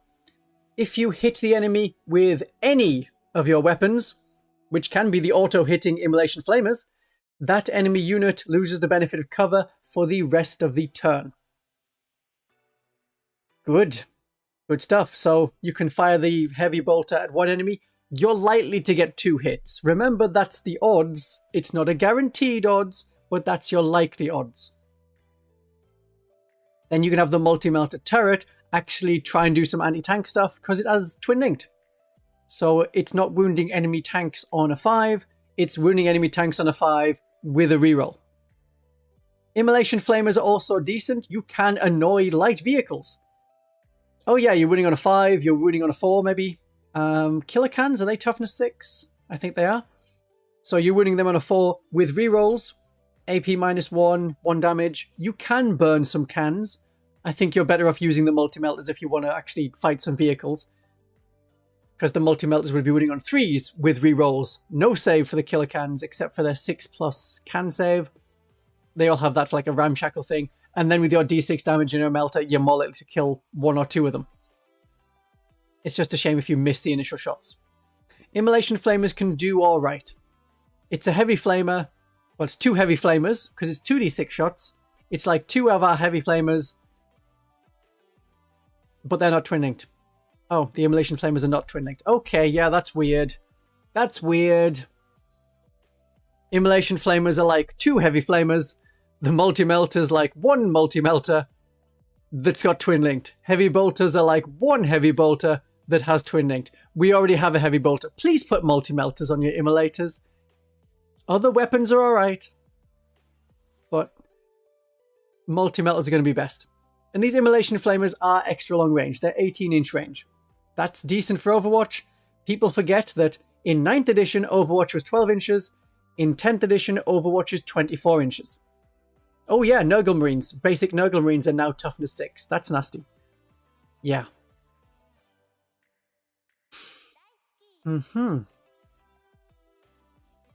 It's weird. It's weird how it works. Yeah, multi-melter being 1-shot twin-linked makes sense, or it had like extra range because it was boosting itself. I think it makes sense as either 2 shots or 1 twin-linked melter shot. But we don't want to make melter weapons worse. We're bad enough with melters already in this edition because we're wounding tanks on 5s, whereas in 9th edition, we were wounding tanks on 3s, and 2 successful melter shots would probably kill the average tank. Tanks died really easily in 9th edition. They were not worth taking. I'm glad they got so much better in 10th edition. All the Games Workshop had to do to make that happen was stop having 10 as the cap for like stats. No longer is toughness 10 or strength 10 the highest, or 10 wound. You could go over 10 wounds. But they were like, okay, yeah, we'll get rid of those things. And oh, great, yeah, let's have a toughness 11 Immolator. That works. Except they're toughness 10 with 11 wounds. I remember now. So I think A tier unit for their ability to split and do all sorts of stuff. Especially splitting units, ignoring cover. They do several things. I like it when a unit does several things. Do we have our request for the next one? I did see something mentioned. Junith next? Alright. Junith Eruita. Pulpit Lady. Junith. Junith is... Oh, she's gone down 10 points from the June balance patch. That's nice. Games Workshop seems to want people to use the Army of Faith, and she is brilliant in the Army of Faith. The Army of Faith is very, very hungry for command points because our stratagems are all very good, and for 2 of the stratagems, when we use them, we get a miracle dice after using them. That's great. She is a machine that converts miracle dice into command points and then command points into miracle dice. I know you can spend a miracle dice to get that command point, but she also has a decent leadership of 6+, so it's usually worth rolling it. Unless you're desperate, you're like, oh my goodness, I absolutely desperately need an extra command point right now, and I have so many bad miracle dice. Depends on the situation, of course. Of course. But at the start of the game, I'm rolling it. Like turn 1, 2, maybe battle round 3, I'm also going to roll it to see what we get. Depends how good I am, especially in the Army of Faith, at getting extra miracle dice, especially useful things.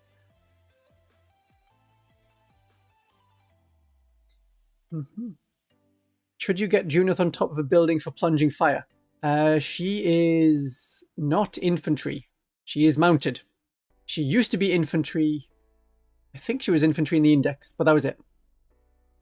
Yeah, she's an awkward one, so she can't walk through ruin walls. That's infantry only. She can't go in a vehicle, because that's infantry only.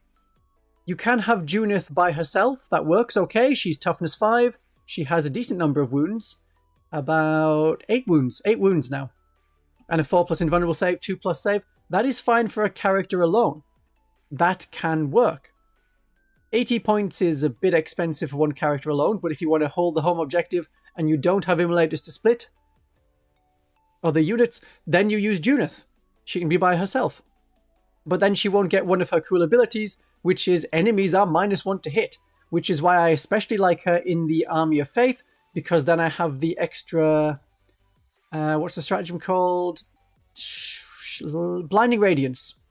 Yes, that's another -1 to hit, and if you use it on a jump pack unit, I have several times said to my opponent, okay, this half of my army is now -1 to hit for this phase. Have fun. It really upsets anyone hitting on a 4+ or on a 5+. I think when it comes to climbing buildings, it's relating to the models. So the infantry can climb the building as long as they stay within coherency of her who's on the ground floor.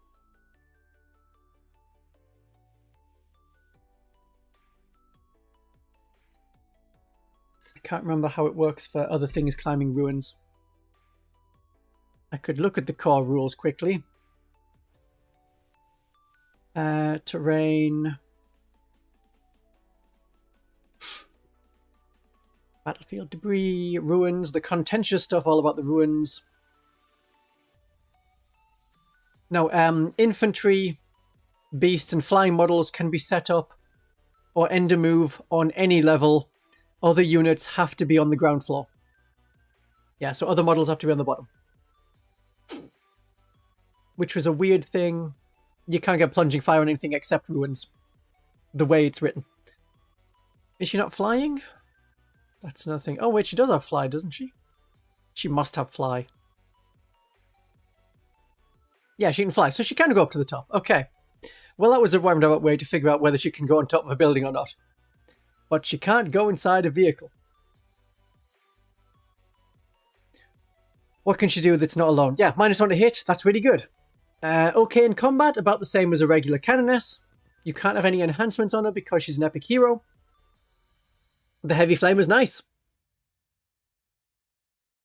Yeah, if you have a work alone, then the toughness 5 actually comes in rather than the bodyguard's toughness 3, which can often mean that you kill all the battle sisters with her and then it spills over onto her, which was all rolled against the toughness 3 of the bodyguard. That's how the attached unit rule works, more for simplicity than anything else. The Canoness is a character that can almost sort of technically guarantee a stratagem, because you can use a stratagem for 1 command point fewer as long as it's used on that unit. That is like having 1 extra command point. but it's limited as to where you can do it. And if you already have another kind of Canoness, like a jump Canoness or a second Canoness, you can only use that ability once per battle round across the army. Having Junith gives you more options, more command points, actual physical command points, touchable command points that you can use anywhere, whenever. Having Junith with Battle Sisters is okay. I've had it work pretty well. It's nice to have a Battle Sister unit that can sort of endure on a point because they're always -1 to be hit. That is fine. Or you have her with Sacrosancts. Then the Sacrosancts are -1 to hit because of Junith's ability. They're being led by a character, so it's -1 to be wounded. You can only add one character to a Sacrosanct unit. Ever. The only time you can double up is Battle Sisters. The obvious alternative is the Hospitaller, which is far cheaper, gives you that -1 to wound anyway, which is on the Sacrosanct unit rule, and it gives you a Feel No Pain, and you can resurrect models. And if you want a combat character with Sacrosancts, I would go for a Canoness. I'm happy putting Junith in B tier. Decent unit. Decent leader. Good for generating command points, but when it comes to being an actual leader and leading units, I think there's a lot of ones that do it better. If you want to have a single character staying on an objective, you have Sister Aveline, you have half a Dominion squad, you have Assassins, Crusaders, you have a lone Canoness by herself.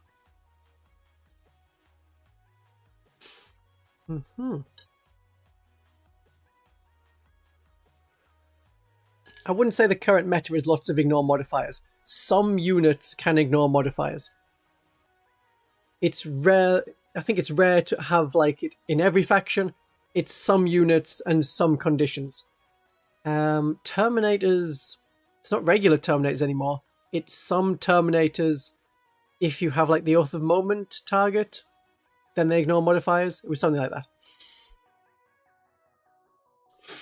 The meta currently is Death Guard and Knights. Yeah, those are the units that are doing really well, and people are countering that by bringing lots of big weapons, so I'm countering that counter by playing Genesteel Occult Horde in tournaments now. Have lots of models.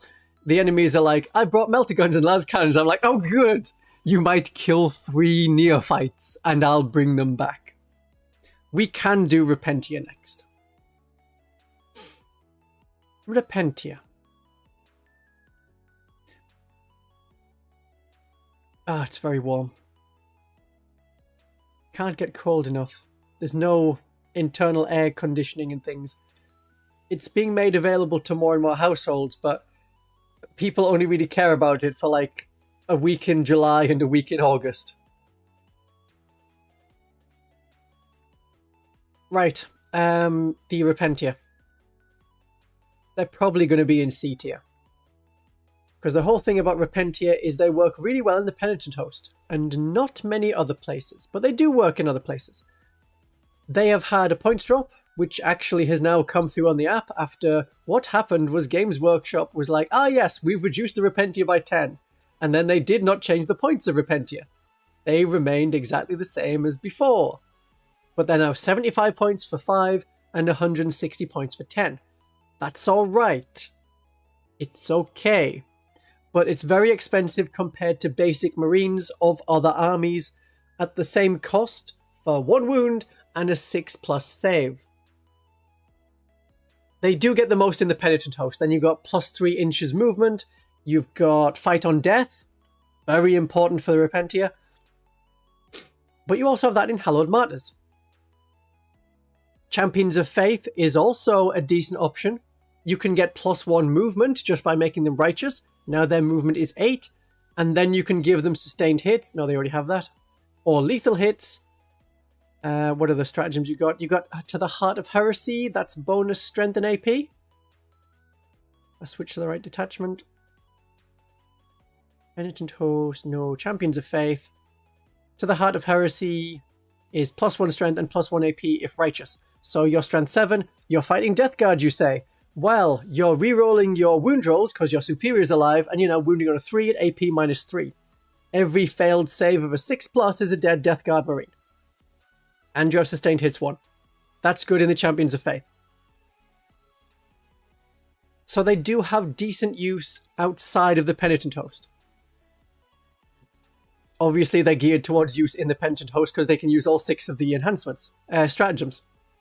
Then you have, if I die on an objective, it's a sticky objectives. If they get shot, they go down.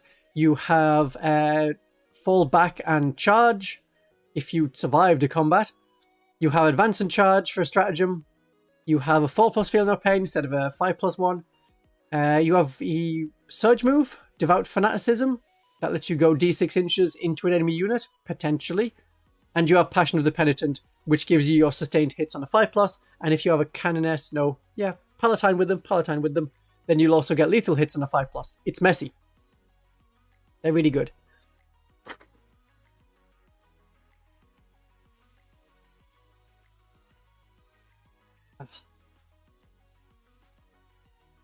You have an AC, but it's a tiny floor standing unit. I see. Yes.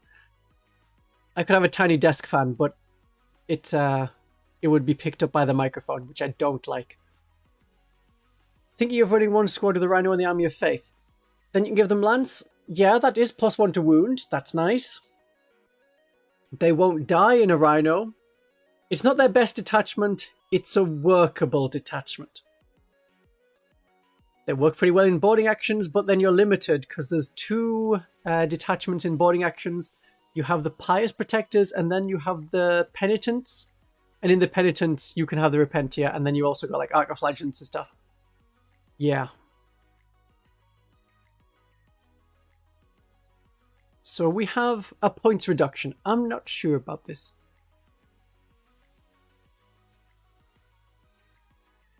Thank you, Wenbin Tan, for mentioning once again that the Rhino in the combat patrol says it can transport infantry. It doesn't exclude the Triumph of St. Catherine, but it does exclude the Triumph of St. Catherine from that combat patrol set. But thank you for coming in. The air is relatively dry. I'd love it to be humid. I like it when it rains, especially in summer. So let's do this as a poll, because I'm not as sure about Repentia anymore. I've gotten a lot more use of them more recently, including in the Champions of Faith, in Hallowed Martyrs. A little bit. I think I have used them in the Army of Faith, but I never use any stratagems on them. So B tier is where they're okay now. They're not great. They're okay. C tier is we're sticking to Penitent Host only. Only Penitent Host. No other detachment am I taking Repentia.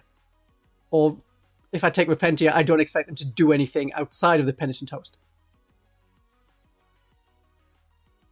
If you're going to do a Sister's Army, you do it with a Penitent Host with Repentias and Penitent Engines everywhere. It's an interesting and fun and weird way to play Sisters. It stops you being like, yes, we're pretty short range shooting, aren't we? No, we just run in and murder things. Okay, if 2 more people want to vote, and then I've got maybe 3 more people want to vote, click a vote. Click the thing. Level yourselves up in the rankings of the top fans within the chat. Compete to see who can do the most comments. Okay, I'll end the poll there. We're happy that they've gone up to B tier this time round. Just from the amount of rules changes, not really, points changes, and also Champions of Faith, because it no longer costs a Miracle Dice to nominate them. You could be like, oh yeah, the Repentia would like the equivalent of +1 to charge by having +1 movement, and then better stratagems on them. Okay, very good. Right, let's pick another unit. Do I have any in mind right now? There's the ones we've yet to cover. I think I'll go with the Triumph of St. Catherine next, because the Triumph is another interesting one. The Triumph, you see, has gone down in points again. Well, it's taken a while, because it was 190, jumped up to 260, and now it's down 15 points, so it's on 235. Still a little bit pricey, even with that 15 points reduction. You get a Miracle Dice. No, you don't get a Miracle Dice. The Miracle Dice you get at the start of the battle round becomes a 6. If you can stay alive for 5 battle rounds, that is 5 6s. Okay, fine. It's not the same as when we had a Miracle Dice per player turn. It's 1 per battle round. That's the change I feel the most. That's why I like playing the Army of Faith, because I can get my Miracle Dice back. You can also play Hallowed Martyrs. That can also give you quite a few Miracle Dice with the right enhancements and characters.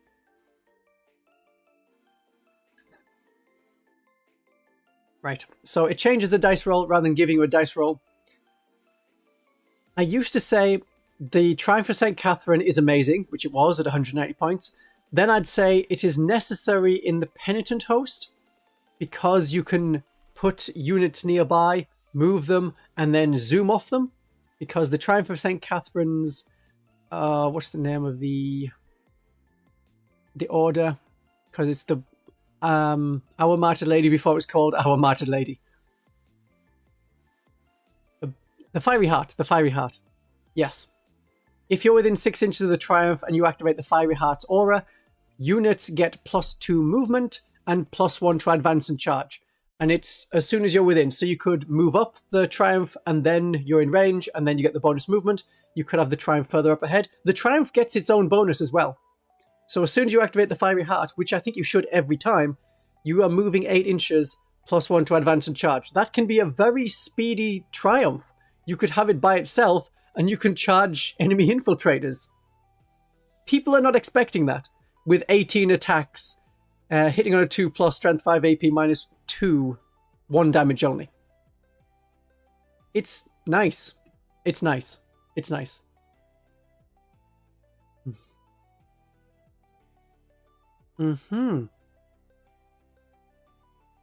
Okay. What else can they do? They can do other things. I'm sure it can do other things. I'm sure it's more than speed. In reroll battle shock tests, not too bothered. 2 acts of faith instead of 1 within 6 inches. That's useful if you're not in the Army of Faith.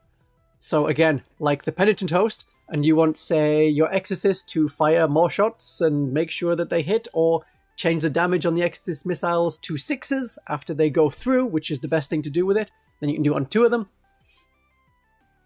Reroll wound rolls of 1 from the Argent Shroud. That's ranged attacks. Or you can have an extra AP with the Bloody Rose. That's very useful in the Penitent Host. And also having the Miracle Dice of a 6 gets your Penitent units into combat. They do nothing if they're not in combat. I know the Mortifier can shoot, the Penitent Engine can sort of shoot. But that's about it. That's about it. So I have to wonder if the Triumph is better enough to be used sometimes.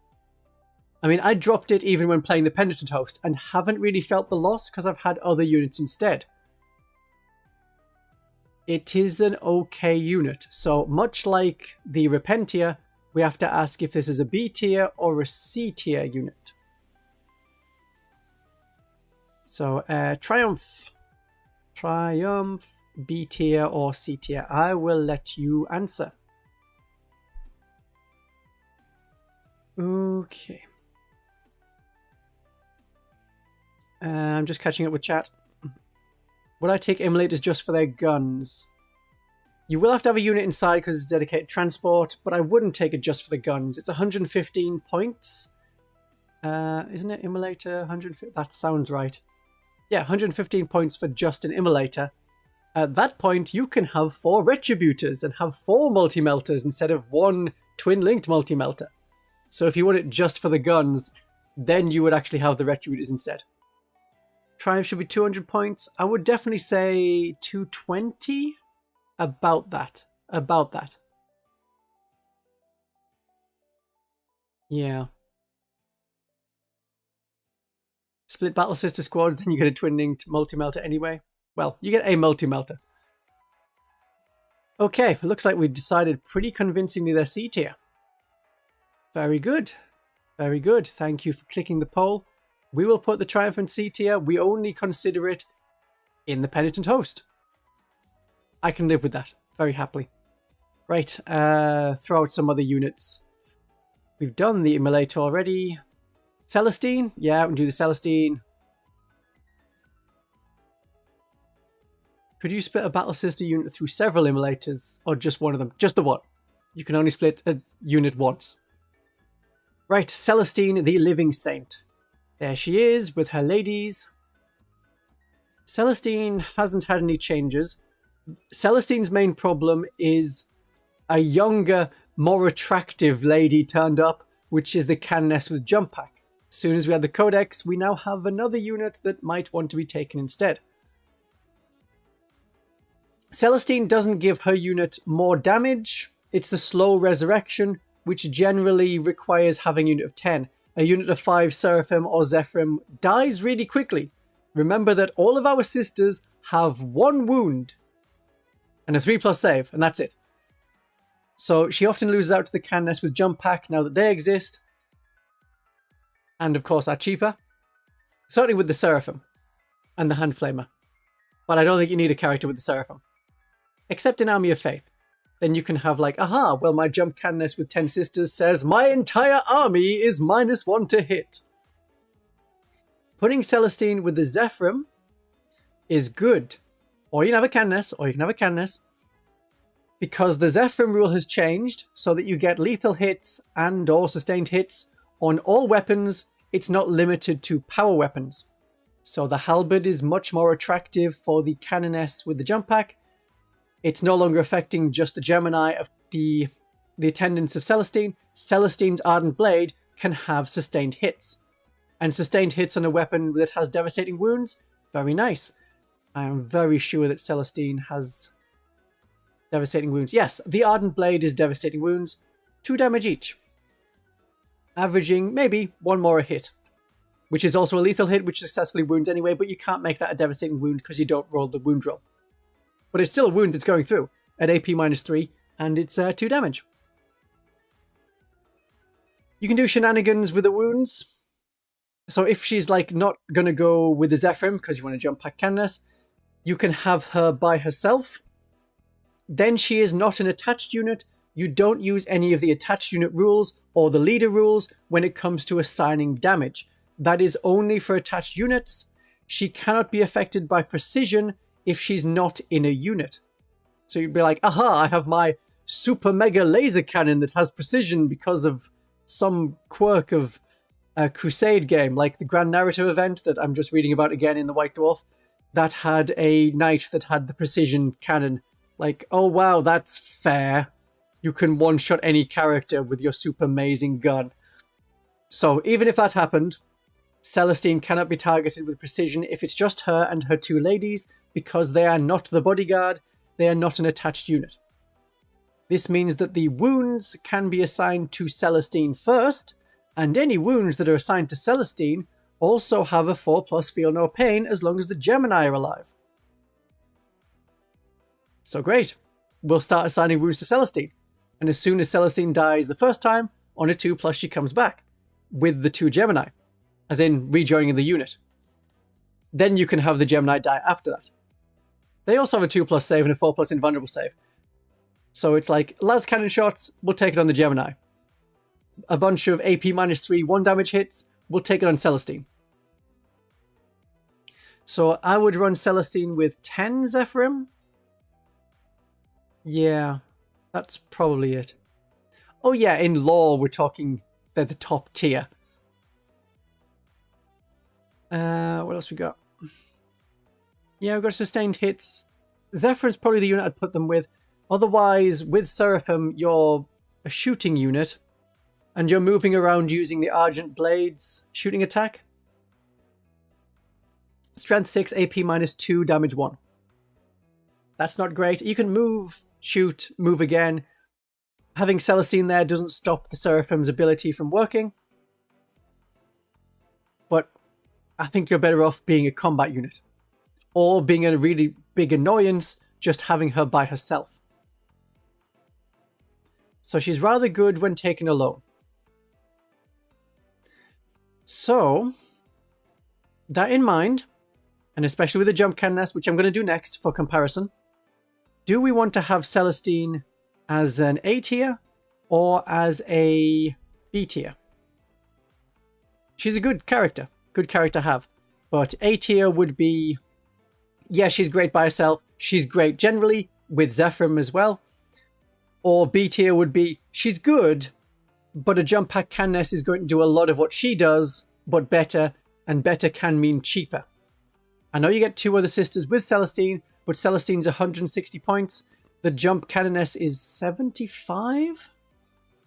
Have the picture. Canoness with jump pass, 75 points. You can have 2 jump Canonesses for the price of a Celestine.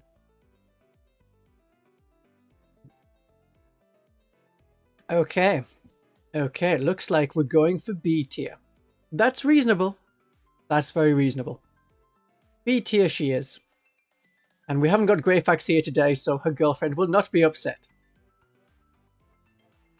Moody moody. Canoness with jump pack.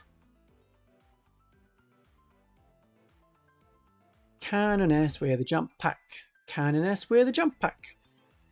3 wounds compared to the Palatine and foot Canoness's 4 wounds, which is a oddity, but okay. We get cheaper or free stratagems, especially in the Army of Faith, to do free defensive auras. That's great. You can fly around with a halberd hitting people. You can do that alone. If you want a unit that drops in and completes actions. We have 75 points for 1 Canoness. We have 80 points for 5 Seraphim or 5 Zephyrim. So you can save 5 points by having a Canoness by herself. I would still stick to the Seraphim.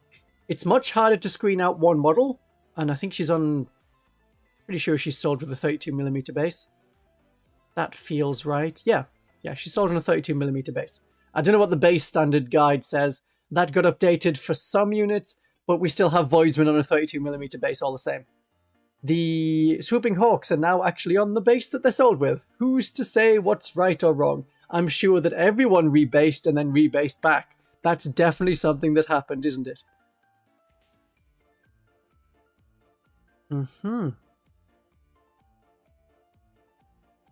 Right, what else are we doing? What else can they do? Yes, very good in the Army of Faith. Having a halberd and Zephyrim is great. The halberd is 5 attacks at strength 5, damage 2. Power weapon is 4 attacks, strength 4, damage 2. The Eviscerator is the one that gets skipped over quite a lot. It has sustained hits 1. Now, if you're with Zephyrim, you will always pick the lethal hits. I can't see a time when you're not picking lethal hits unless you're against like toughness 3 enemies like Termagants, Imperial Guardsmen, units like that that are toughness 3 and have a lot of bodies and a 5+ save that your power swords of your Zephyrim will go straight through. So will the Canoness's weapon at AP -2. Yeah, the Holy Eviscerator being 3 attacks with sustained hits 1 is, consistent with the Repentia's weapon. But I would rather have 2 more attacks at 1 less strength. There's not often much difference between the number of enemies that have toughness 4, sometimes toughness 5, but otherwise you may be getting straight into toughness 6, like Possessed, like Death Guard Terminators. The halberd is a good choice. I'm not saying the Eviscerator is wrong. I'm not saying the power weapon is wrong. With the power weapon, you also get a hand flamer. That is especially useful if you have the Seraphim, and then in the Bringers of Flame detachment, you use the Cleansing Flame stratagem, 1 command point cheaper because of the Canoness, so for 1 command point, you have 2, 4, 6, 8, 9 hand flamers with devastating wounds. It's a lot of devastating wounds. You can burn most of a tank. You can make horrible things happen to the enemy elite. Terminators especially. Death Guard especially. Anything that doesn't have a feel no pain. And Death Guard, Plague Marines do not. They just have toughness 6, 2 wounds, a 3+ save, and are like, ha ha ha, -1 to hit me when you're within a certain range. Hand Flamers don't care. Hand Flamers auto-hit. If you did have this Canoness alone, you want to have a protective enhancement like the Mantle of Ophelia or the Iron Surplice. 3 wounds is easy to die. But once per game, she can hit extra hard. So it doesn't matter which weapon you have. You could have the Holy Eviscerator. Then once per game, you get 6 attacks with devastating wounds and sustained hits 1, regardless of whether you're with Zephyrim or not. But whenever the Zephyrim charge, everyone gets lethal hits and sustained hits. If the Zephyrim get charged, they're dead. Just accept that they're dead. And yeah, they would get lethal hits or sustained hits on the swing back, which they don't do because they're dead. Unless there's 10 of them, then you might live. Then you might live.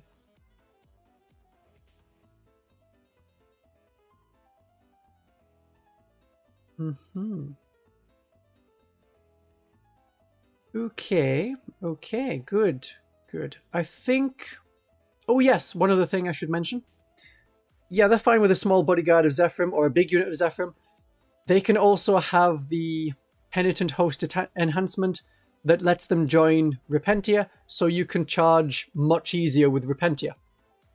Because you can fly. You fly 12 inches. You are still part of the unit, you still need to have coherency, but now you can be at least 2 inches, well, just under 2 inches ahead of the rest of the Repentia models, and then the charge is so much easier. It's basically +2 to the charge, which is something they want. Though they may have enough shenanigans in the Penitent Host already to not need that, and you want a Palatine instead. I see that. I see that. I think the Canoness with Jump Pack is an A-tier unit. So good in so many detachments. Also has really good use alone. Some good use alone. There we go. What are we saying in chat? Do we do the really bad girls now? I think what I'm going to do is the jump ladies. Because I want to roll with the jump ladies. Let's do the Zephyrim since I've just talked so much about the Zephyrim. Zephyrim. What is the pinging? Ooh. Your girlfriend just got into the hobby carry and chose the Sororitas. Should I buy the Combat Patrol to start, or do you recommend another set? There is a video I have done that has like how best to start a Sisters Army. So you might want to start with a character, see how much she likes painting the character. Ephrael Stern's a good one, a Palatine's a good one, but we may want to be converting quite a few of these from the Novitiate kit. Or what you could do is get that Combat Patrol. Why not? It's a pretty good Combat Patrol. I like that Combat Patrol. I know a lot of people are like, it's not as good as the previous one, but it's not as monopose. So the Combat Patrol is a good set. If you want to build through, here's a bunch of plastic, off you go. Because that amount of plastic, a Combat Patrol worth of plastic, has taken me about 4 months to do. Just for the time. And if you got the older Combat Patrol, that is better. It's like the start collecting set from 8th edition plus a Rhino. It's unlikely to be able to, you're unlikely to be able to get it, but if you can, then you can. Yeah, but otherwise I have a video on how to start collecting sisters. A Battle Sister squad is not a bad place to go. Battle Sisters are fun. And you will usually be using more than one Battle Sister unit. I was going to talk about the Zephyrim a bit more. Right, they're even cheaper than before. They are 80 points for 5, which is the same as Seraphim. It's unfortunate that they're not great compared to Marines with jump packs at 90 points. Though we have power swords that are extra AP. Yeah, okay, it's fine. I think 80 points is reasonable for Zephyrim. They do great things in the Army of Faith. They can do auras from their unit. They can go down and up or up and down with Angelic Ascent. Once they've dropped in an area and completed a mission, I think the timing is a bit awkward for completing secondary missions. It's Angelic Descent, of course. The Seraphim have Angelic Ascent. It's at the end of your opponent's fight phase. Alright, so you can complete a mission in your turn, and then at the end of your opponent's turn, get them up, and then you may be able to come down somewhere else to complete another secondary mission, or drop in and attack someone, stab them with some swords. But I would rather do that with Seraphim rather than Zephyrim. Generally. Oh yeah, if you want to pick up one of the Combat Patrol boxes, if you want to check the links down below, if you look at the read more description, then I've got some links to discounted 40k models, paints, all of them for you guys. And it also helps me, because whenever you buy something through those links, then I get some money.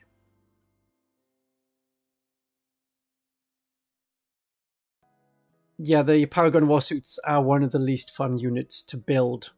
I really didn't like building them. So, Zephyrim, a squad of 5 is a good delivery method for a lot of characters who just want to get into combat, like Celestine, like the Canoness with Jump Pack. If you have a unit of 10, that also works. That's a lot more power. That's less likely to die before it gets there. That's not going to die if there's a sudden, aha, I counterattack with the fight first unit. And because of the change to the Zephyrim, in the rules, which was the balance patch update, all weapons on anyone in that unit gets to have the lethal hits and the sustained hits. That is a bigger boost for Celestine and the jump Canoness.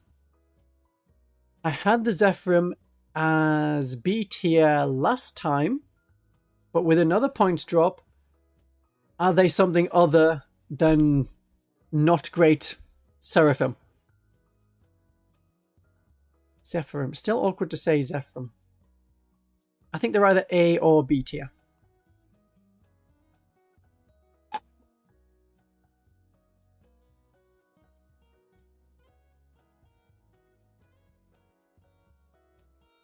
Ugh. Yeah, I've already mentioned it's a hot day. I'm not going to mention that again. But here I am mentioning it again. What I like about the Seraphim is they can shoot. That's something the Zephyrim don't do well with their tiny bolt pistols. I think you can have a plasma pistol on the Superior. That's almost certainly the case. Yeah, you can. But their shooting isn't what you're going for. The Seraphim shooting is what you're going for. Hand flamers, Inferno pistols are not bad. And that's very good. Okay, I'll put them in B tier. Right, Seraphim next.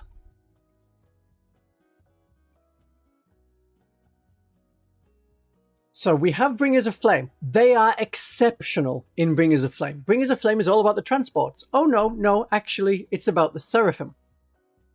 You have advance in the Bringers of Flame.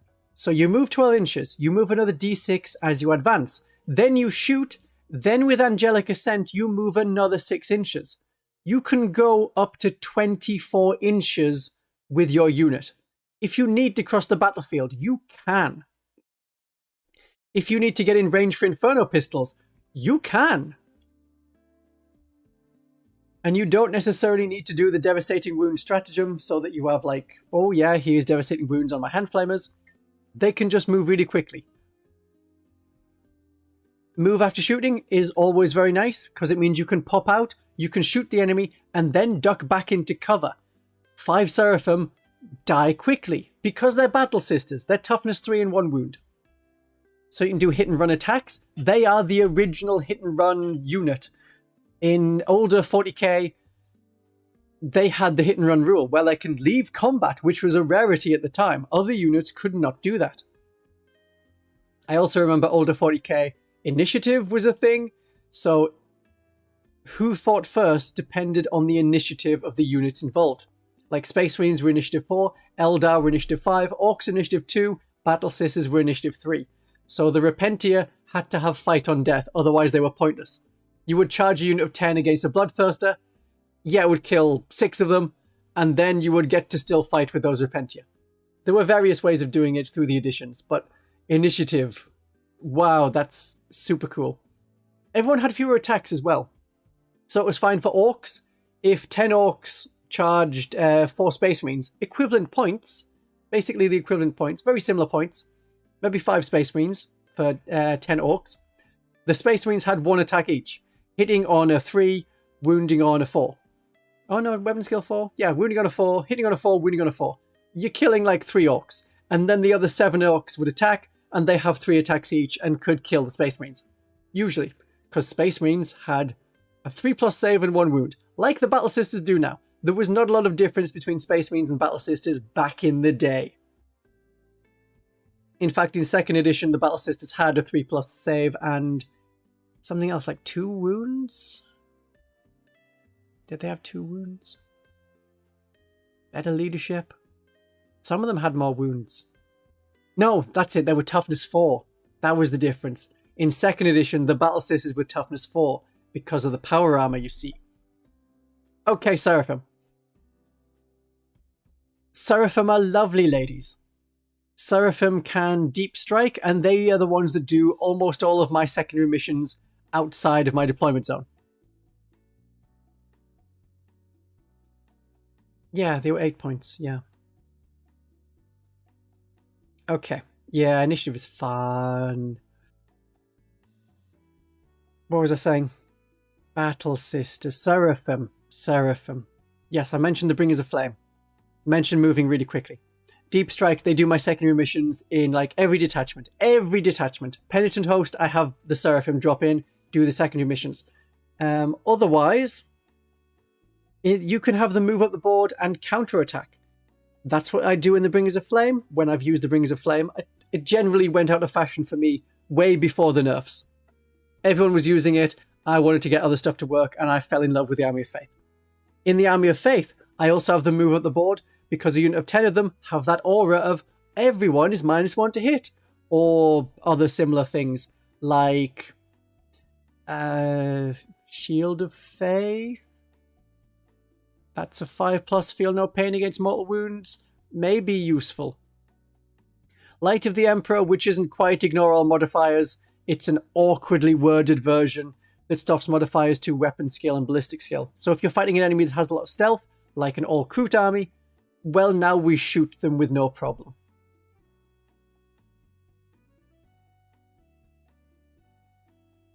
Yeah, everyone gets to ignore the aura of contagion. I think that works. It's the awkward wording. Including characteristics of weapons, any tests. I can't remember how it works, but there's some way it was like, oh yeah, technically it works or doesn't work. I think it does. I think it stops the aura of contagion. So, Army of Faith is a good counter to the Death Guard. Stinky, stinky Death Guard. And I'm sure they do another thing. Oh yeah, by having them move up the board, I'm okay with them having Inferno Pistols. If you're dropping them behind enemy lines, you're going to drop them about 9 inches away.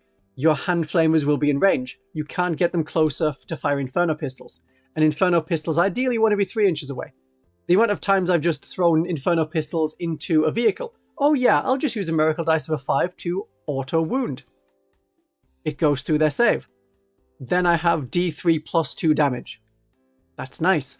It's also great for getting rid of enemy heavy infantry like Custodes. We struggle against enemy heavy infantry like that.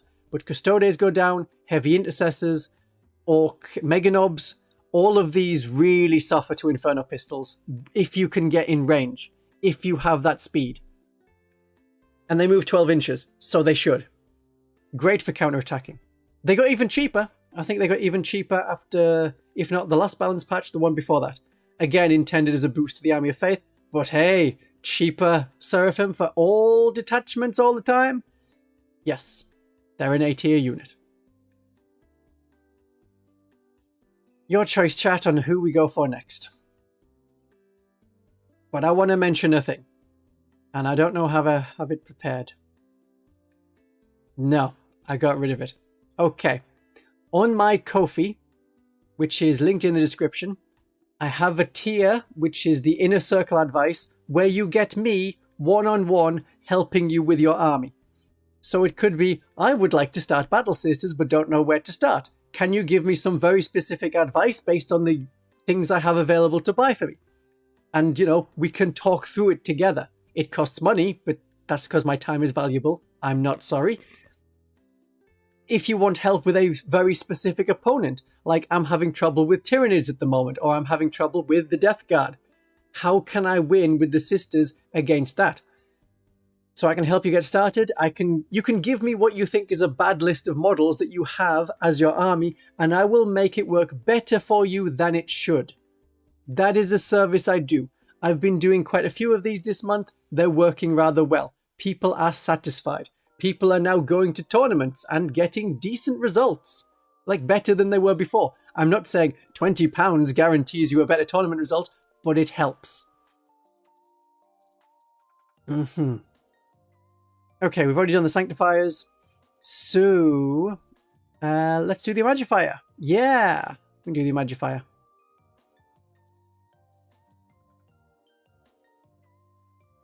Let's drop the Magifier there for the moment.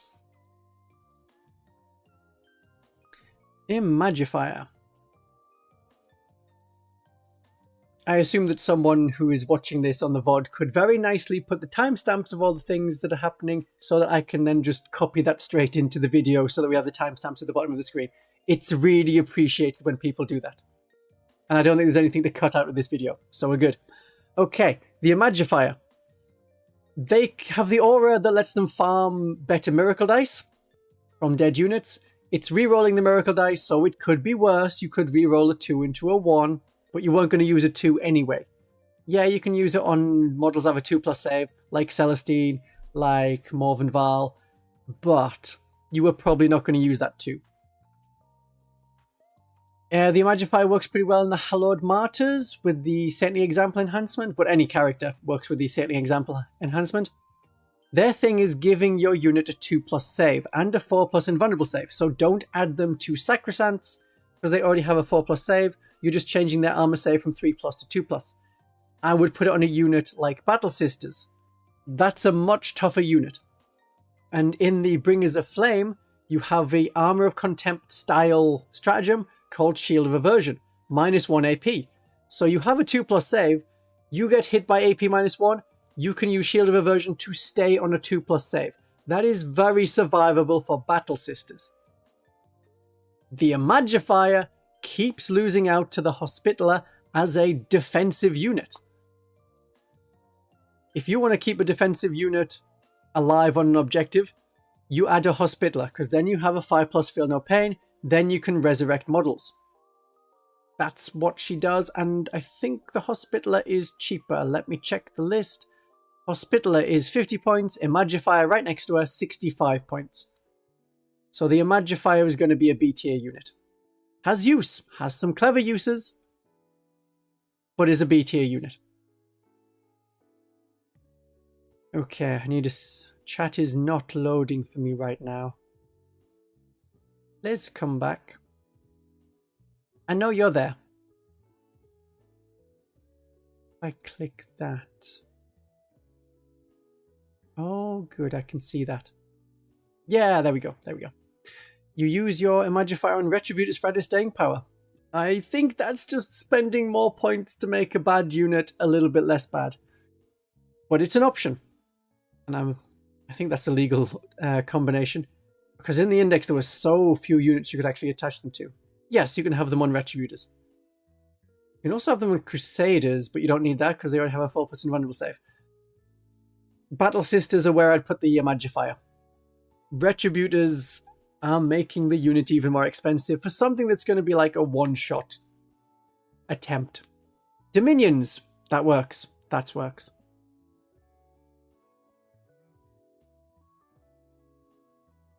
Oh yeah, against anything that has lots of attacks but low armor penetration, the Imagifier is upsetting. Orcs will be upset by it.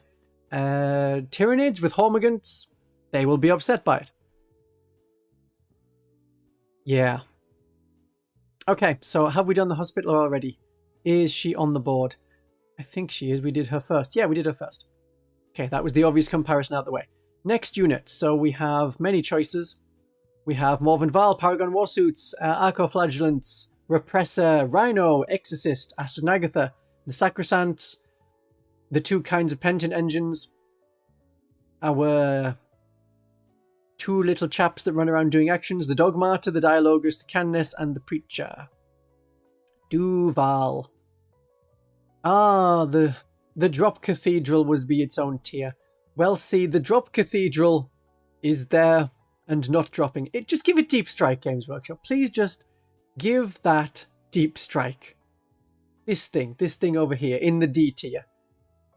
Then it can be like a really big drop pod. I would like that. It would get in the way. Then it would be worth 170 points. It just, hey, this blocks off a firing line. But we can move through it, but the enemy can't. I could see people then actually taking it in a tournament if it had Deep Strike. You would want to go first, otherwise the enemy would be too close up. But it could work. Yeah, the Imagifier also gives you better miracle dice for nearby dead units. It's fine. I think it's fine. It means your units have to sort of clump up, and as the game goes on, they get far more spread out. And it's from the Imagifier model. That unit or model was destroyed within 12 inches of this model. Yes. So you might be slightly out.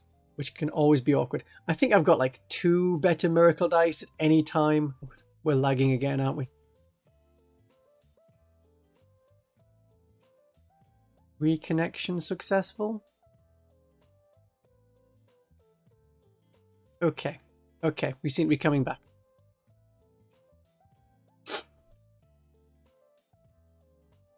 Right, good, good. It seems fine. I think it's all fine. Yeah, I've got sound working. That's working. We have background noise that's kind of audible, could be a little louder. Okay, good. Carrying on with Val. Yes, if she's the one to destroy an enemy unit, that is, her shots are the one that does it, or her attacks are the ones that do it, then you get a miracle dice. That's why it's useful to have a Paragon Warsuit unit that has a mix of mauls and swords. Then you can inject or like stick Morv and Val in between them, and then you get to do the thing that's she is the one that destroys the enemy unit if you were almost going to destroy it, but not quite. In the Hallowed Martyrs, she can get back up with the Divine Intervention, even though the detachment rule usually doesn't trigger for her. Because Val and 3 Paragon Warsuits, 1 destroyed is below starting strength, you get +1 to hit, good. Another one is destroyed, you're at starting strength. A third one is destroyed, that's all the Paragon Warsuits destroyed.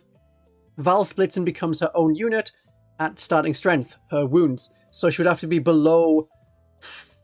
She would have to have 3 wounds or less. Then she could get +1 to wound. But when she comes back up with Divine Intervention, because Divine Intervention had a change, that stratagem, you no longer have to spend miracle dice on it. So she is destroyed, you gain a miracle dice. Standard Battle Sister rule. You spend the stratagem, you spend the command points for the stratagem, she gets up on D3 wounds, so that's 1 to 3, so then she can have +1 to hit and +1 to wound after Divine Intervention.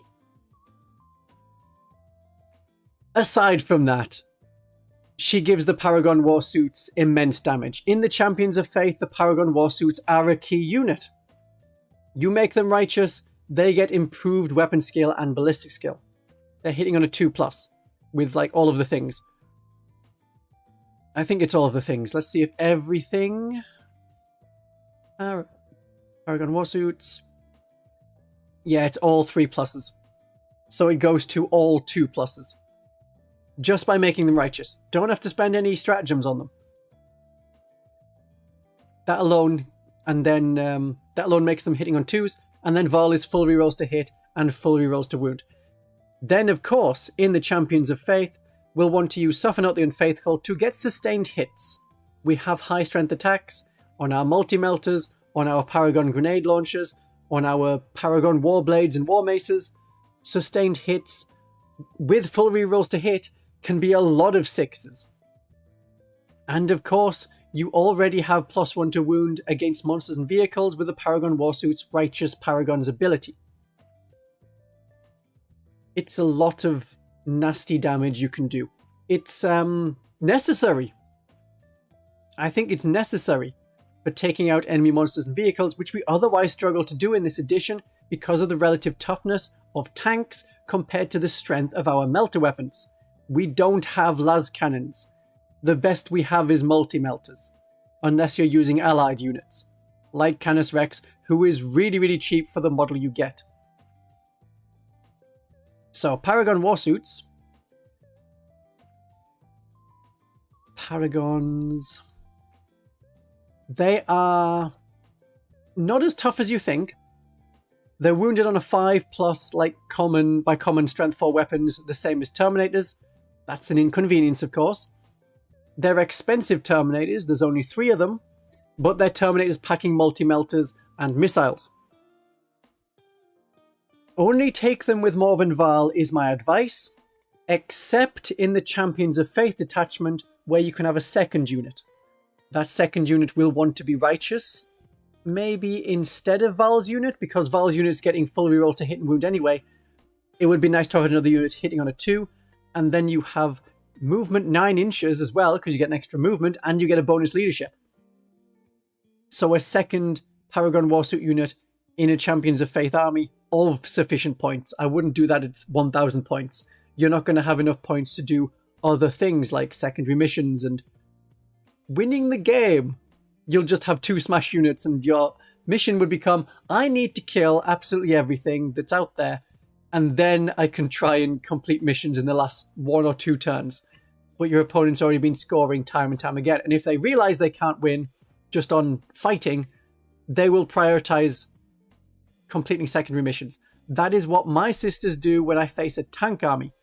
I cannot take down that many tanks if it's an entire army of tanks, so I focus on getting to the middle of the board, completing secondary missions, holding primary mission as long as I can. I'm dying, it's fine. I generate miracle dice, I can use them to pass armor saves, keep my sisters alive, keep holding those primary missions, keep completing secondary missions, and hopefully I've got enough points in the first 3 battle rounds that carries me through the last 2. I know challenger cards exist in the 2025-2026 mission deck.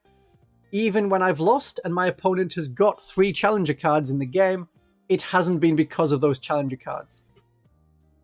It's been a difference of like 20 points and 9 victory points are from challenger cards. Or something similar. Or 10 victory points and 1 of them was 3 points from a challenger card. So it's okay. Don't have too many Paragon Warsuits. 1 unit with Val or 2 units in the Champions of Faith. Keep them safe until you want to attack. So keep them hidden behind a ruin until there's an enemy target nearby. That can mean a lot of waiting. That can mean waiting through turn 1 and turn 2 and then charging and attacking in turn 3. That may be how it has to be. Multi-melters are the best choice weapon in my opinion. Heavy bolters are also okay if you can do long-range shooting at an enemy unit that isn't going to be able to shoot you back and blow you up. Because you have heavy bolters, getting +1 to hit and wound against enemy tanks and vehicles is working. That's alright. That's okay. That often means you're hitting on a 2, wounding on a 4 with heavy bolters. Damage 2. That's alright. But I prefer multi-melters. From tournament lists of Battle Sisters players that are doing rather well, not all of the tournament lists have Paragon Warsuits, but they are common. And they're 10 points cheaper. So you can have up to 3 units. If you're having 3 units, you're probably playing a 3,000 point game. No, don't need to do Nundum Wing. Yeah, I think for what you get from the unit, and you know how to use them properly, as all of our units are really fragile, then you can put them in A tier. Yeah. You could have 1 of each weapon for the Holy Trinity. That'd be fine. I mean, I don't hate that as a concept. Good, you get praise points for that. And if you have fewer units, yeah, the game is faster, which can give you more time to think. That is another advantage that the Imperial Knights players have with these tournament games.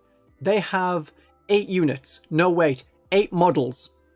Plus 6 models on the home objective from some allied units like Voidsmen, or maybe Subductors with the shields from the Imperial Agents Codex.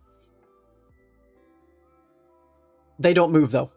So it's just what they do with their 3 big knights and their 5 little knights. Or similar. I assume one of them's Canis Rex. Yeah, tournament time restrictions punish hordes unless you get the practice in, unless you have movement trays. A movement tray can be a piece of card. It's okay to do it with that. Then it doesn't take, oh, let's move them a bit at a time. The problem is when you want to string them out, then it gets a bit more awkward. But you can have like lengths of card that's like, okay, just move that section there, move that section there. And it's fine. Are Chaos Knights still doing all small knights?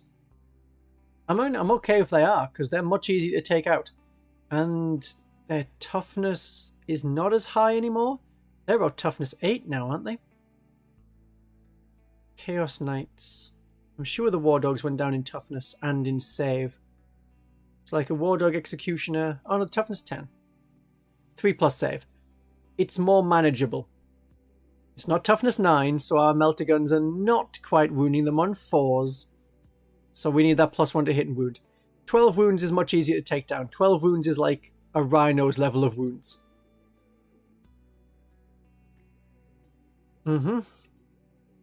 New models every edition, new meta every time. Just keep trying to rotate the meta so people buy all the things. Which is why it's fine to build an army you think is cool, play some games, and lose some games.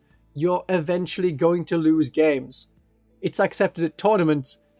If it's a small tournament of like 12 players, after 3 games, there will be one person who hasn't lost a game. I think that's right. Yeah, I think that's about right. Maybe 2 people. Shouldn't be 2 people. About that. Okay, which unit do you want to do next? Losing can be fun. You can have a lot of fun while losing.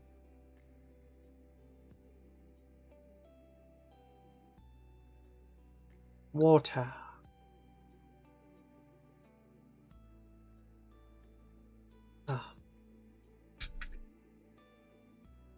Okay, I'll just pick the next unit. Let's have Astrid and Agatha. Put you there for the moment. Now, Astrid and Agatha I've had some thoughts on already. Especially when it comes to including them with Sacrosancts and including them with Dominions with Stormbolters. If you have Melter Guns, that's 4 shots, some of them will miss, and then you need to roll a 6 to wound. That's not worth adding to Devastating Wounds. Do you like Devastating Wounds? A lot of enemies, like Imperial Knights, like Chaos Knights, like Death Guard, do not. I've tried Astrid and Agatha a few times in the Champions of Faith, with Dominions, with Stormbolters, and suffer not the unfaithful for sustained hits. That works okay. The game plan, of course, is if I roll enough dice, some of them will be 6s. You could put it in a Rhino as well. Because it's 10 Dominions plus Astrid and Agatha, that's your 12 for the Rhino. You can't fit in an Immolator. At least, not like well. You would have 2 lots of 5 Dominions, then you attach Astrid and Agatha to one of the 5s. That's 7 models. Those 7 can't go in the Immolator.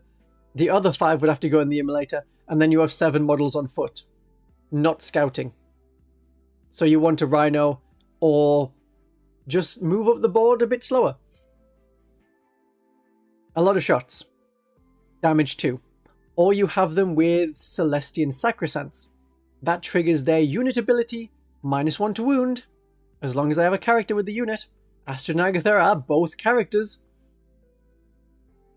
And then you get Devastating Wounds on your Mauls. You should have the Mauls. Yeah, you can use Suffer Not the Unfaithful from Champions of Faith for sustained hits on the Mauls. That's more attacks. Then every 6 to wound is 2 Devastating Wounds per Maul. It works alright. I do prefer a Hospitaller or a Canoness with the Sacrosancts. And I only have 1 unit of Sacrosancts that I like to play. More than that, and it feels like I should be playing Penitent Host if I want a combat army. That's generally the feeling. Or there's so many other units that should be... that I can do better things with. But that's just my playstyle. Like, I love Seraphim. I love the Exorcist. Celestian Sacrosancts not so much, because they're not Celestians with guns. I do miss the Celestians with guns. Hopefully they get, hopefully they just come back as rules. I just need rules for them. That's it. Maybe there'll be a kill team. That would also be nice with some new models, but then they'll be really expensive to buy. And then the rules will be fine? Maybe fine. It'll be a lot of profiles, a lot of weapons. So Astrid and Agatha are quite good. They were D tier pre-Codex because they only affected, I think, melee attacks. And Celestian Sacrosancts were really bad.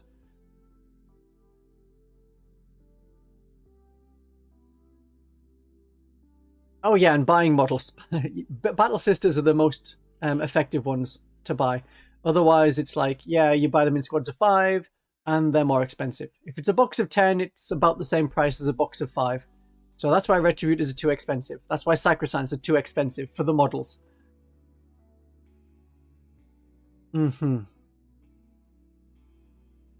Right, we have another ability that often is forgotten with Astrid and Agatha. And that's getting you miracle dice. We have the big banner that does the devastating wounds, but Agatha, every time you destroy an enemy unit with your devastating wounds, you gain a miracle dice. Every time. That's what the simulacrums used to do in the Index. I like that. So it's a way of getting more miracle dice by killing things with a unit that you've now kitted out to kill things. When Agatha dies, you get D3 more miracle dice. And in the Hallowed Martyrs, you can bring her back again with Divine Intervention. Don't need to spend any miracle dice on her. And then when she dies again, that's another D3 miracle dice. That's something you can also do a second time in the Hallowed Martyrs with one of the enhancements. I mentioned it a second ago. Why is it gone from my mind? Probably because of the heat.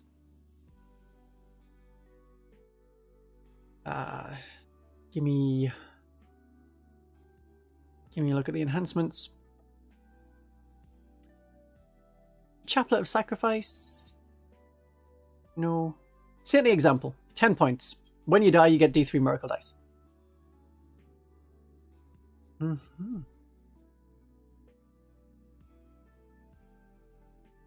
Oh, you took Mark of Devotion off your Palatine to fit in Junith. That's a pretty good choice. I can get behind that.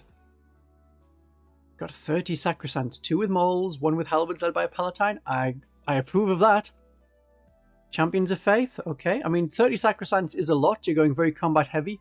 I think you can see which 3 units you're going to make righteous, unless you also have Paragon Warsuits or maybe Repentia.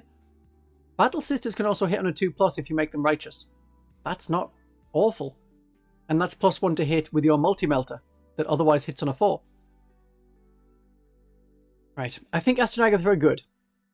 The problem is that for any unit you want to like combo with, there's other characters that do it better. I prefer the Canoness and the Hospitaller with Sacrosancts. It's okay with Dominions with Stonebolters, but I usually want my Dominions with Melter Guns, in which case it's a terrible choice. So I'm going to put Astra and Agatha in B tier. And I get it so that they're next to the Magifier. Awkwardly no. There we go. That looks nicer. Oh, but now Celestine's not next to the Jump Pack ladies. There we go. Aesthetics matter.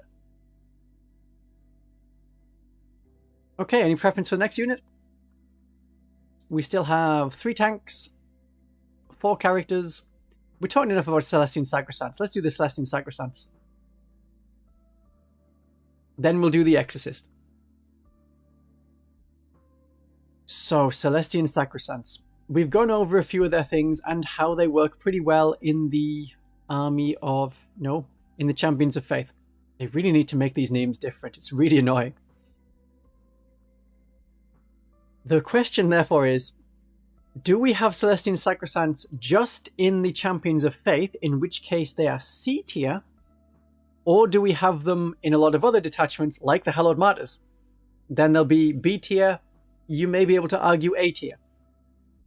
But they're very fragile, very fragile. They need 2 wounds, they don't have 2 wounds.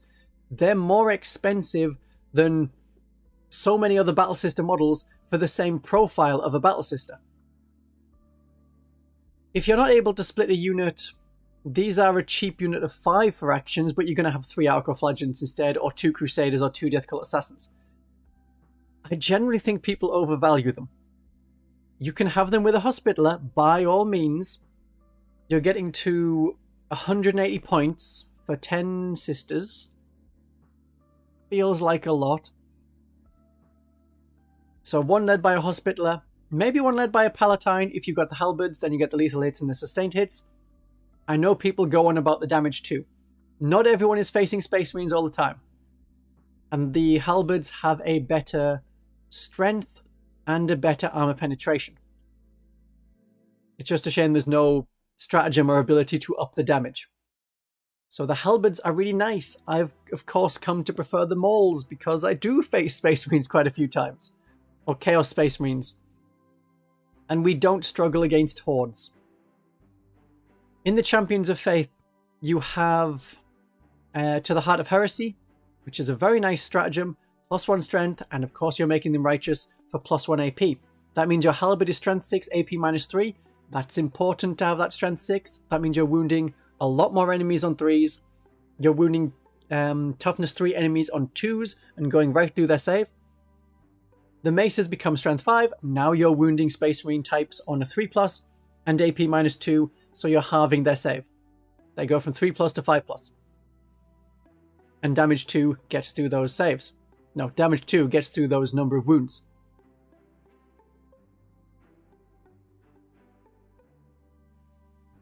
Yeah, we have flamers and bolters. We have bolters. We have bolters for hordes. Come to the audio then. That's okay. They have the 4+ invulnerable save, but hey, you just need some strength and a number of attacks to kill Battle Sisters. They go down pretty quickly. Ah, Zerota, you did make it. Hello. Yeah, there's a lot of Space Marine types. A lot of Space Marine players. Think of everyone's starting army is usually Space Marines. Okay. If you don't have... What else do we want? Yeah, 30 Sacrosancts. I think you're making a mistake with that many Sacrosancts. It's an anvil with the Hospitallers. But you still need the Miracle Dice, enough Miracle Dice to keep regenerating all of the units. One unit works okay for me in Champions of Faith or in Hallowed Martyrs. A unit of 10. You take some casualties, you are +1 to hit. Very valuable. If you have a Canoness as well, I recommend a Canoness with a Rod of Office, so you reroll hit rolls of 1. Then you hit on 2s, rerolling 1s. You're going to get lots of hits. And if you can reroll some 1s into 6s, lethal hits and sustained hits will trigger. So I recommend a Canoness. Palatine is fine if you're going halberd style. No problem there. So they work in Champions of Faith and Hallowed Martyrs. They are also the tournament detachments that people are using. They can work in Army of Faith for -1 to be hit and an extra AP on the mauls. Divine Guidance Stratagem. That will match the halberds. But of course, Champions of Faith, if picked to the righteous, you get the +1 strength, you get the extra AP. Okay. Now I'm going to open up the chat. We'll do a poll. Sacrosancts. If you think they're A tier, like you'll take them in every detachment, or maybe not the Penitent Host, but all the other detachments, then go for A tier. If you think maybe they'll be okay, but I have other combat units I prefer, then they're B tier.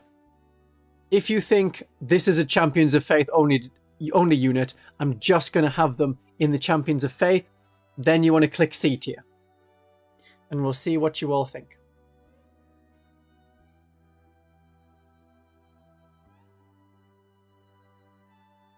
Okay. Hey, it's fine. I gave some options.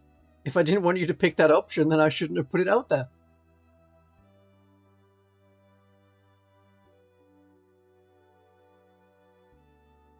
Okay, we'll do the Exorcist, then I'll do the Mortifiers or Pension engines and compare them. Because I have different opinions on the engines. A is too high, they're really cool. They're good, but not that good. Alright, B tier. They have maybe gone up. I think they previously were in C tier, so put them there in B tier. Alright, we're going to do the Exorcist. I'm going to put the Exorcist there for the moment. Hey Exorcist, you're doing great. You look amazing. I have done a video comparing every faction's Exorcist, and none of them are truly Exorcist enough. And then I saw that Paul did a very similar video today. Maybe he just watches my channel to find video ideas. I don't know if he'd deny that. Right. Exorcists. I'm still taking one. I still take an Exorcist, even at the price. But maybe the one. Their indirect fire is really good. Their missiles are good. We don't mind the random damage because we have Miracle Dice to compensate. The missiles are good.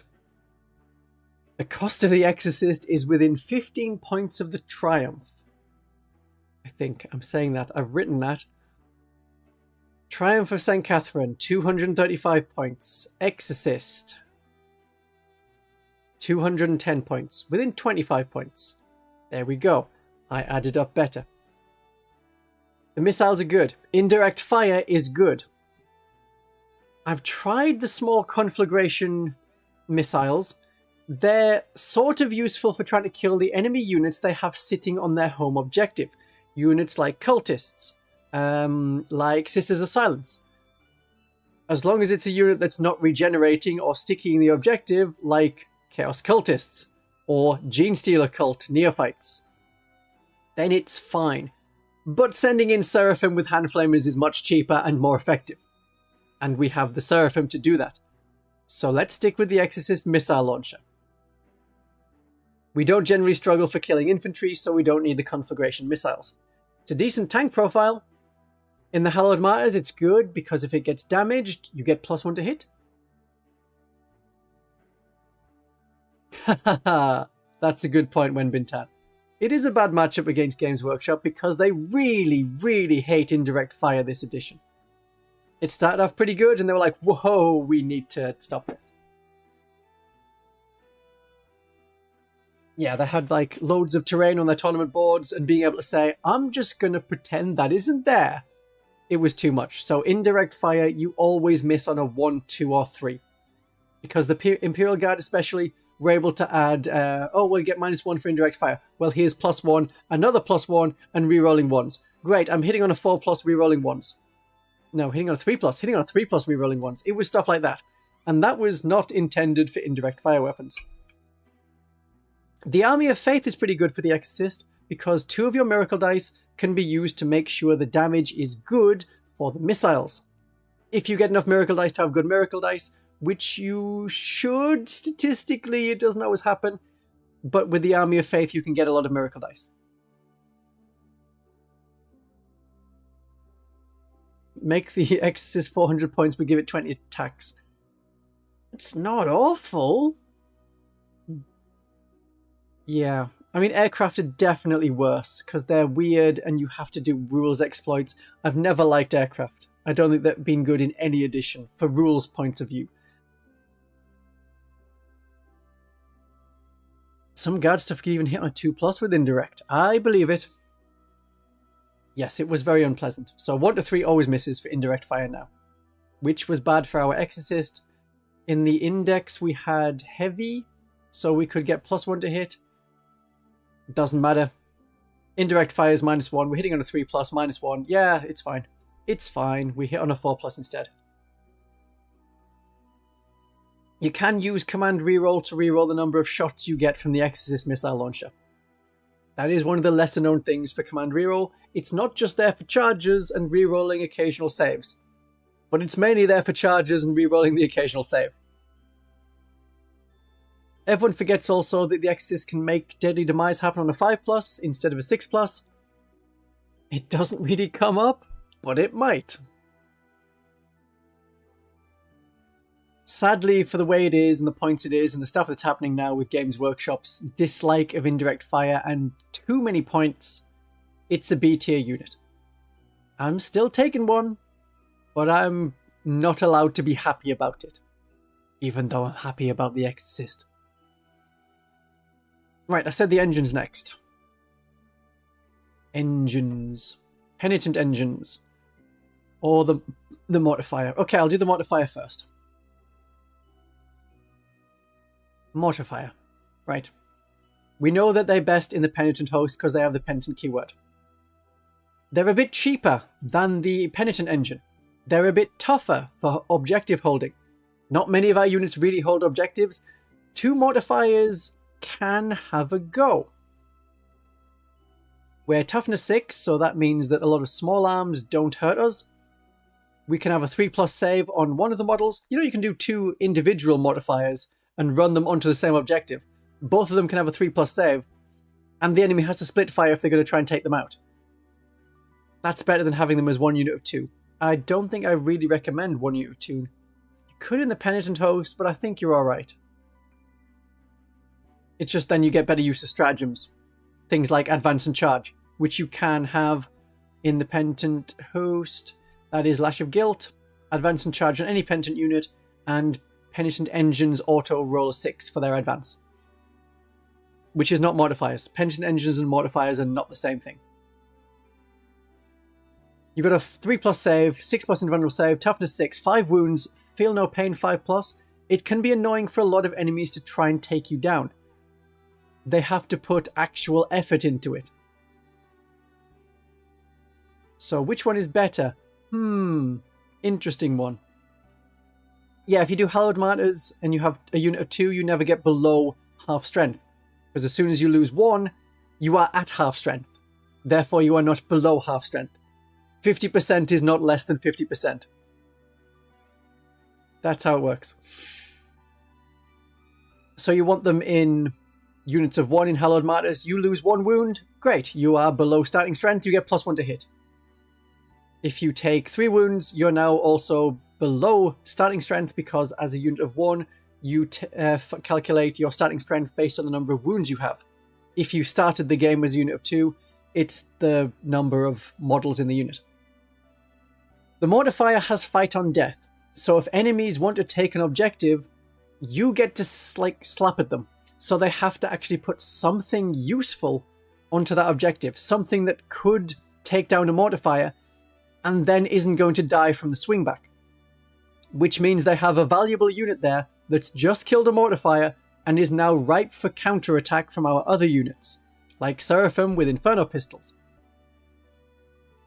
If you think of it in chess terms, it's sacrificing a pawn to take out a knight or a bishop.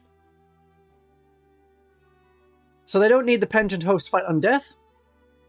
They're really, really good in that detachment though. I now prefer Mortifiers to Penitent Engines, having played a lot more. They're hitting on a 3+ instead of a 4+. That's important. They have a 3+ save instead of a 4+ save. They have Heavy Bolters as an option, and those are better than Flamers. The Penitent Engine doesn't get the choice. Mortifiers, yes, are cheaper. The 4 Buzzsaw attacks are nice. They're not the best. It wants to be able to take out its equivalent of profile, something that's like toughness 6 or toughness 5 and has a few wounds. Something like Meganobs. Something like... I can't think of anything that's like toughness 5 and 2 wounds. No. I was going to say like Death Guard, but they've changed. Things around that area. Havocs, yeah. Chaos Havocs. Toughness 5, 2 wounds. Noise Marines? Noise Marines have 3 wounds, don't they?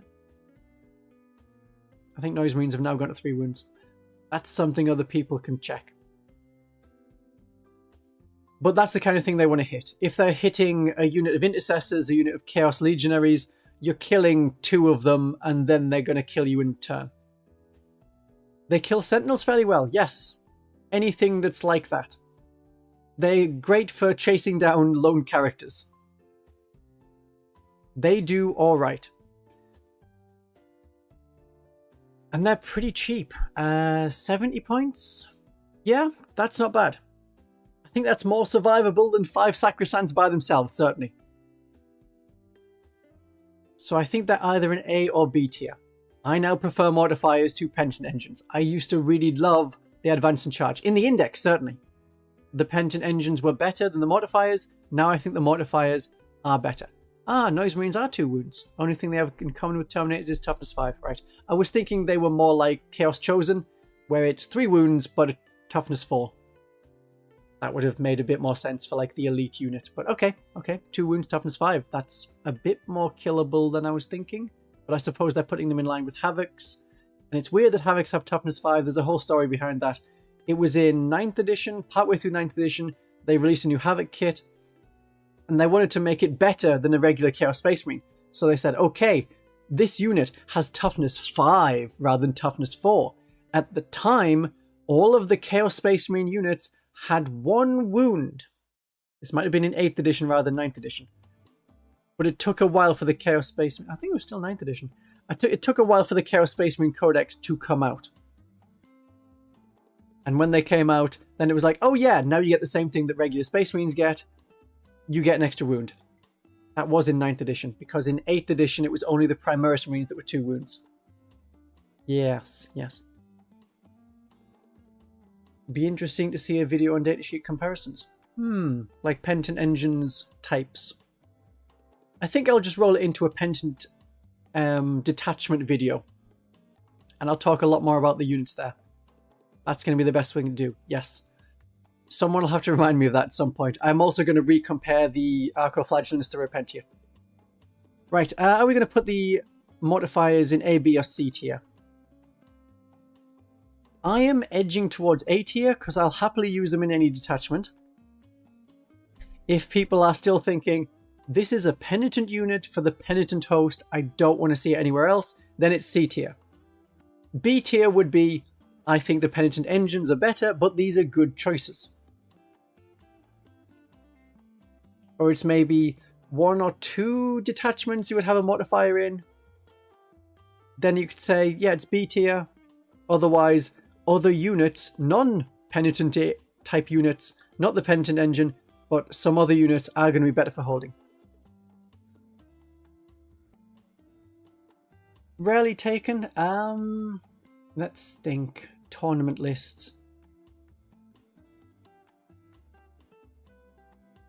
There is a Hallowed Martyrs player, Jeff Kolodner, that's it. He has played Hallowed Martyrs with practically the same list since the start of the edition, and I'm pretty certain that has Mortifiers in it, because they have a better armor save, because they're able to just get on an objective and trade, as tournament players say, they trade really well. Yeah, 4 attacks hitting on a 4+ as a penitent engine isn't great. Mortifiers feel better because then they're hitting on a 3+. Seen them show up in Hallowed Martyrs, so when you die you can command point explode them to deal 1 mortal wound to lots of enemies, or friendly units. Yeah, you could do it to friendly units. Kill off 1 model in lots of friendly units, then all of those units get +1 to hit because they're below starting strength. That's an option. It's something you could do.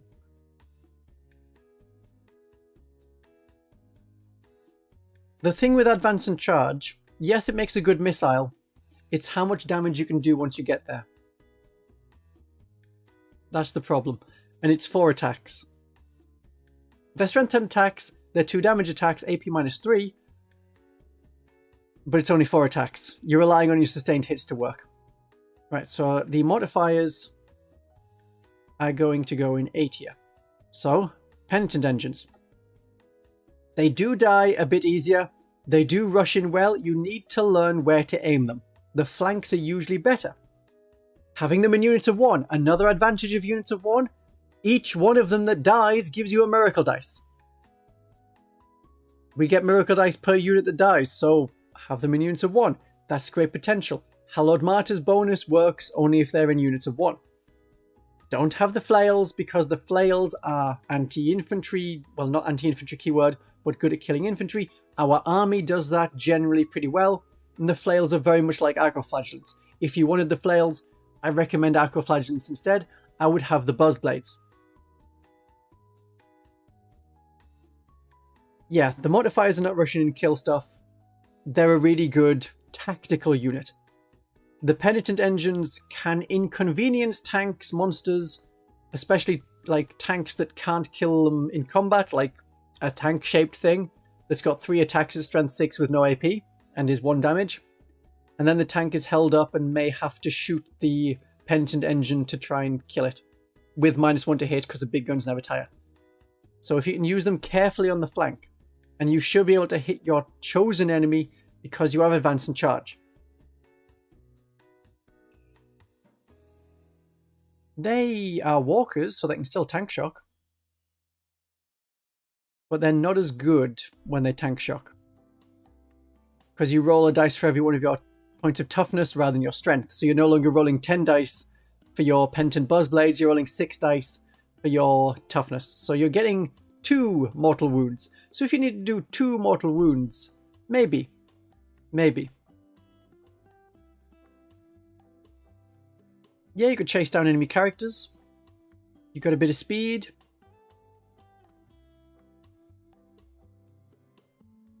Let's think. Let's put this in B tier. Just to say, I think they're good. They're definitely usable outside of the Penitent host, but I don't think they're as good as the Mortifiers. Okay. I just need a 2-minute break because I've been going for half 6, 7, 8, 9, 3 hours. We've been going 3 hours. We're getting close to the end. I was hoping to do things faster, but no, wouldn't happen. So, a very short break.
We're streaming. Good. Okay, we're back. I was going to mention also that I've enjoyed playing Space Marine 2 recently. The siege mode is quite fun. Really like that, with like the endless horde of things. The only problem is if you're doing really well, you don't get breaks. Like there's 5 rounds, each with 5 waves. Each wave lasts about 5 minutes. So each area takes about half an hour. So after 2.5 hours of playing, you can complete it. At which point you're like, oh, it says I can continue. Or I can actually do human things. I need to pretend to do human things at some point. Like eating and taking a slight break.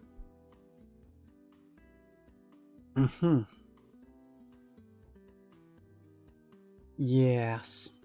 So that's fun. I have a tiny bit of stubble, but I was going to think, oh no, people can see it, but yeah, it doesn't actually show up on the model, does it? It's not one-to-one tracking of every hair. Just some of the hairs. Human, or close enough to pass as human. Okay, we have some units left. 1, 2, 3, 4, 5, 6, 7, 8, 9 units. Let's go with the Dogmata. Shall I just pop you there for now?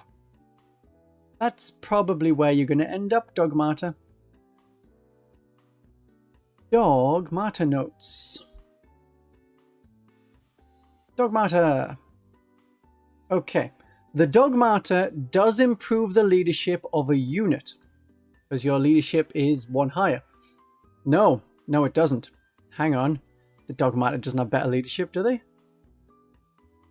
No. Yes, they're leadership 6. They do improve leadership. That's underrated. It's not also, or maybe it's accurately rated.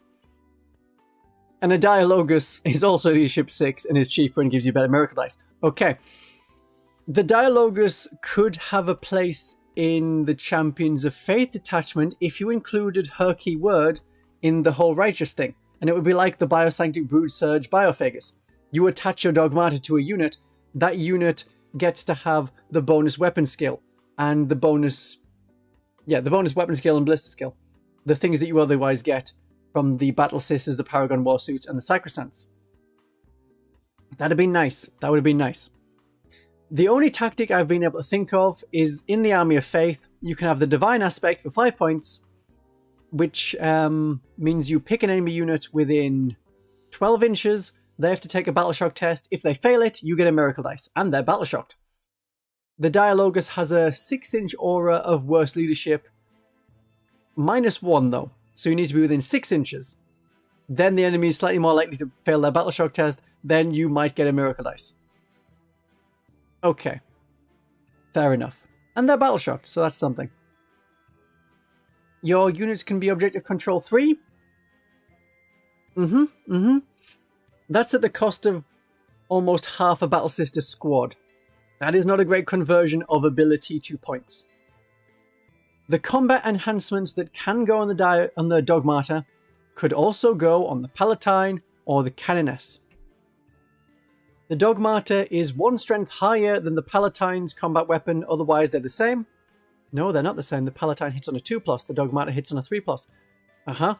And the Palatine has the Rapturous Blows to cause mortal wounds. Every time I think of something where it's like, oh, the Dogmata can do that, there is another character that does it better. And maybe cheaper. As if I look on my list, Dialogus is 40 points, Dogmata is 45 points. Dialogus does the supporting much cheaper. Yeah, it's a D tier character.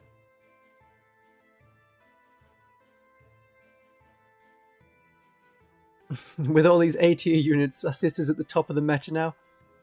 I think Sisters are doing average. Some of the detachments work. The Champions of Faith has helped us in tournaments. The Hallowed Martyrs are still doing rather well. People have won with the Penitent Host and the Army of Faith before. I think the Bringers of Flame is still not great, or people just don't want to take them. I don't think they're top 5. I think we're in the top 10 factions, so that's out of like the 20 factions that there are. We're in the middle. 10, 12, 14, 16, 18, 20. Yeah, there's about 21, 22 factions. We're around the middle. It's fine. We're doing fine. There are some interesting options in Crusade if you stack other leadership modifying abilities and battle shock stuff on there. Yes, then there is. So all of these terrible units can have a place where they're better. Like Crusade for the Dogmata. Last week I was saying the Kellamorph is not very good, but the Kellamorph is a lot better in boarding actions, where you can shoot at the enemy and then skitter away. Or the enemy comes around a corner, because they can't, like, if there's narrow corridors, they need to see you to shoot you. You shoot them and keep moving. So there are places to use the Dogmata. Not great places. Who next? Right, Dialogus. We were just talking about the Dialogus in comparison to the Dogmata, so I'll do the Dialogus. There's better leadership. Leadership 6. That's unwarranted. You also have the ability to undo a battle shock. It's at the end of any phase? Or is it the start of any phase? Maybe the start of any phase. Dialogus. At the start of any phase. So if you were battle shocked in the command phase through failing a battle shock test, you have to wait until the movement phase to be unbattle shocked. So you won't be able to score victory points from that, but it's still okay. It's nice to have a unit that's not battle shocked in case the one unit you want to use stratagems on got battle shocked. Well, now they're no longer battle shocked. That's fine. Stirring Rhetoric is really good to change Miracle Dice into a 6 because you're going to have bad Miracle Dice. 1s and 2s in this edition do nothing. The Battle Sisters rules translated from 9th edition to 10th edition was not very good because leadership used to be something you want to roll low on. So we use Miracle Dice of 1 and 2 to just pass leadership tests. We can't do that anymore. We need high dice for that as well. Miracle Dice with the roll +1, that would have been better. Or something other than Miracle Dice, maybe, because they also had that for the Eldar. Hey, we have Fate Dice. Look how totally different and unique even the army rules are. No, no. That's not unique. But Dialogus makes your Miracle Dice into better Miracle Dice. You could have her hanging alone in the Champions of Faith detachment. There you have one of the enhancements. What's it called? Sanctified Amulet? Yeah. Enemies cannot be set up within 12 inches. That's not bad. Other armies won't have a lone character with an enhancement like that sitting on an objective because they usually have much cheaper units. If you want to have 2 Crusaders or two assassins or 3 Arco-flagellants, you could. This is another option. Thinking of the Imperial agents, they also have the Navigator. How many points is a Navigator? For us, 75 points. So it is cheaper to have the Dialogus with that enhancement if you're in the Champions of Faith. If you don't want enemies deep striking nearby. You could put her in a unit of like 5 Dominions. Then you can try and generate Miracle Dice on that base. You have a unit to be with. I wouldn't say you want to take away like one of the characters, one of the special weapons to put her in the Dialogus' unit. It's an option. It's something to consider. I don't do it, but if you're a more Champions of Faith orientated person, you may want to do it. The real boost of the Dialogus is in the Army of Faith.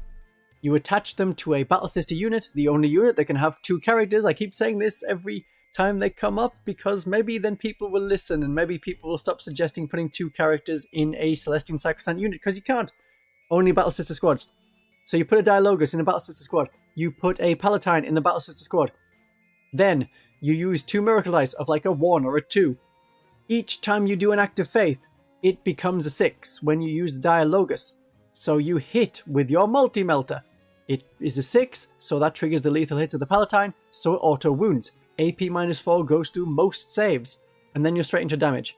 Either make that damage a 6, or make the second shot of the multi-melter auto-hit and auto-wound. That's nice. Are there knights that should be allied in currently? Yeah, I think Wenbin Tan's right. Canis Rex and Armigers are very nice choices.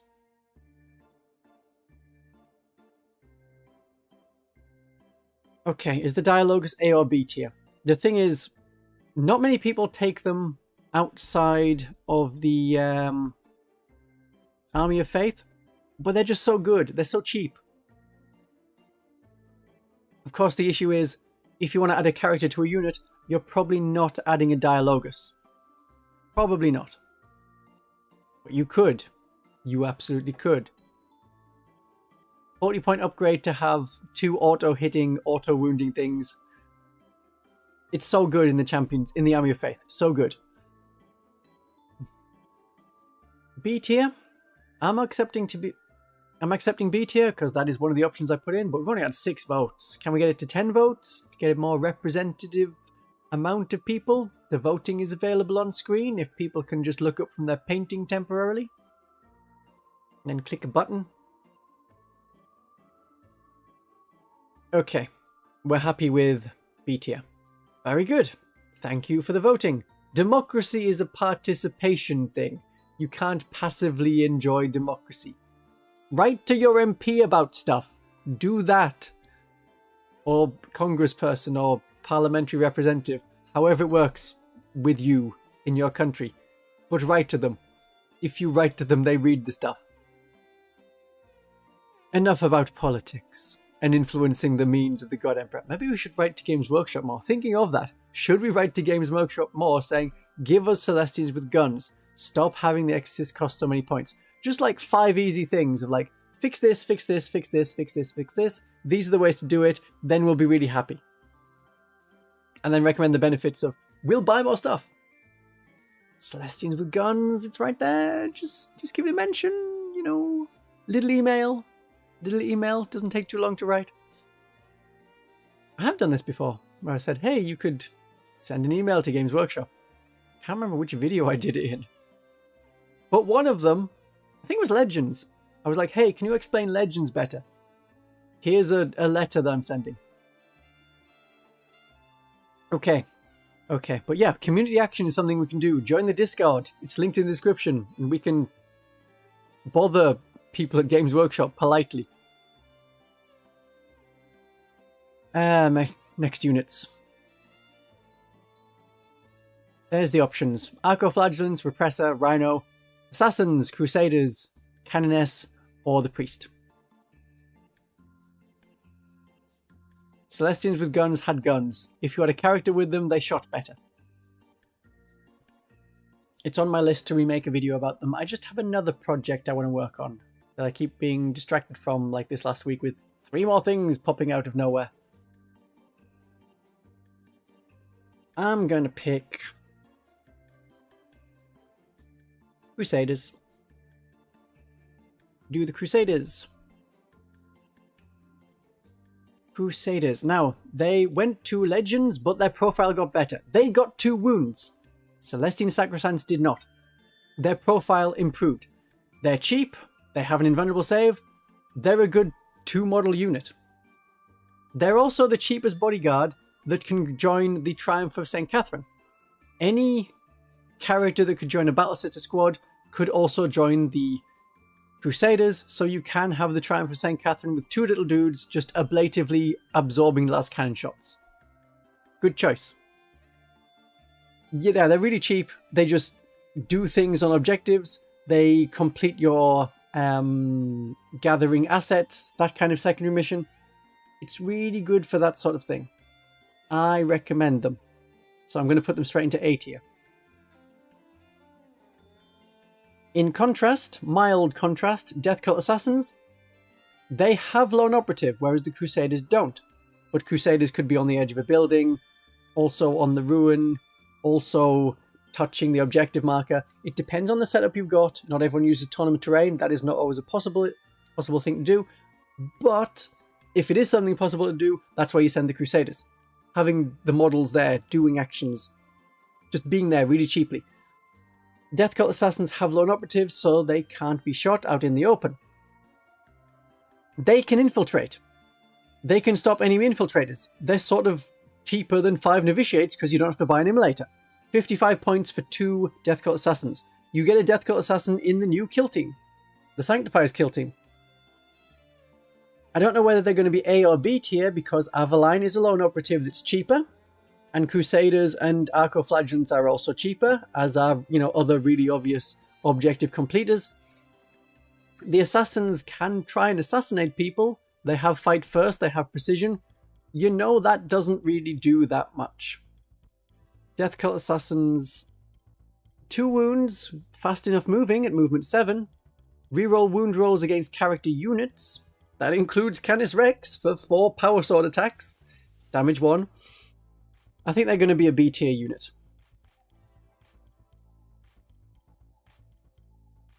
Especially in contrast to, the Crusaders.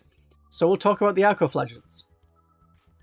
Because the Arco-flagellants have 2, modes to go in, depending on the number in the unit. You either have 3, in which case they hold objectives. They complete missions, especially in the Penitent Host, where you have a stratagem so that when they die, usually getting shot, you sticky that objective and it stays yours, so the enemy has to take it in combat. And of course we have the Fight on Death army-wide thing, the doctrine, essentially, so that everything has Fight on Death. I think it's on 2+, though. Fight on Death, 2+, Penitent Host, Arco-flagellants, Desperate for Redemption, +1 attack and strength, or it's Fight on Death and a 2+, Death Before Disgrace. You also have +3 movement, so you can have 10-inch movement. But that's for small units. We're thinking of small units. Really cheap objective completers at 45 points. 6 wounds with a 5+, feel no pain. Invulnerable save of 6+. A unit of 10 is very different. A unit of 10 can obliterate hordes. Cultists, Zangors, Hormigants. Use that extremist trigger word so you get more attacks. Guarantee that you're going to kill the enemy.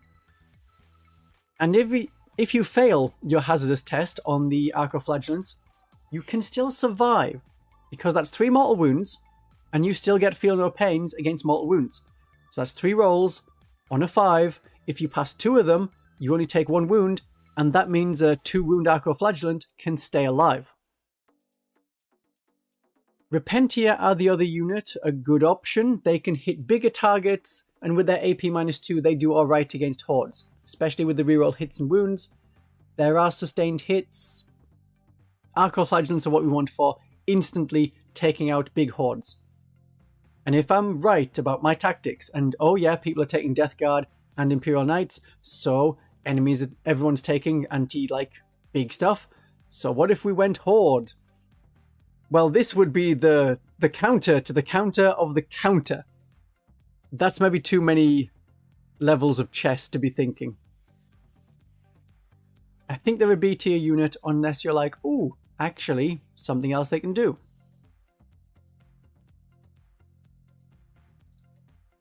What do we think about Arco-flagellants? I'm thinking B tier. Others may say... Oh, that's not a poll.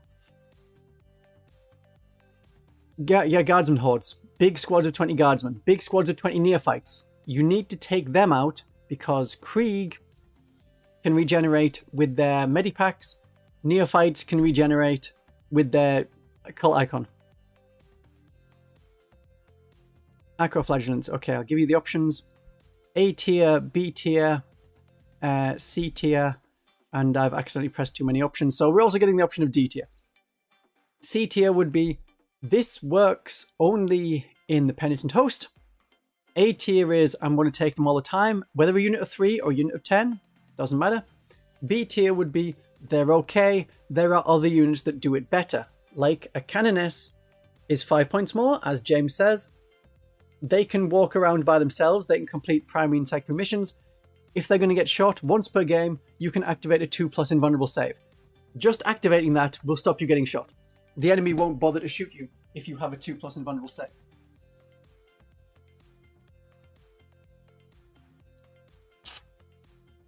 B tier is the most popular. That's quite a lot of votes. Good, good.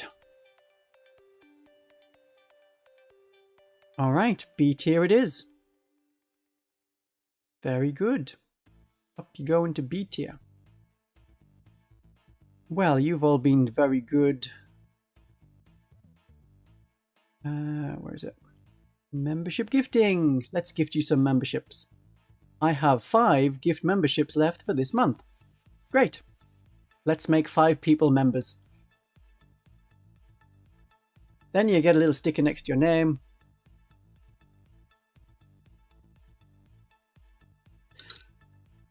And if you're a member of the elite level, you can have your name in the end credits. Not this video, but of other normal videos.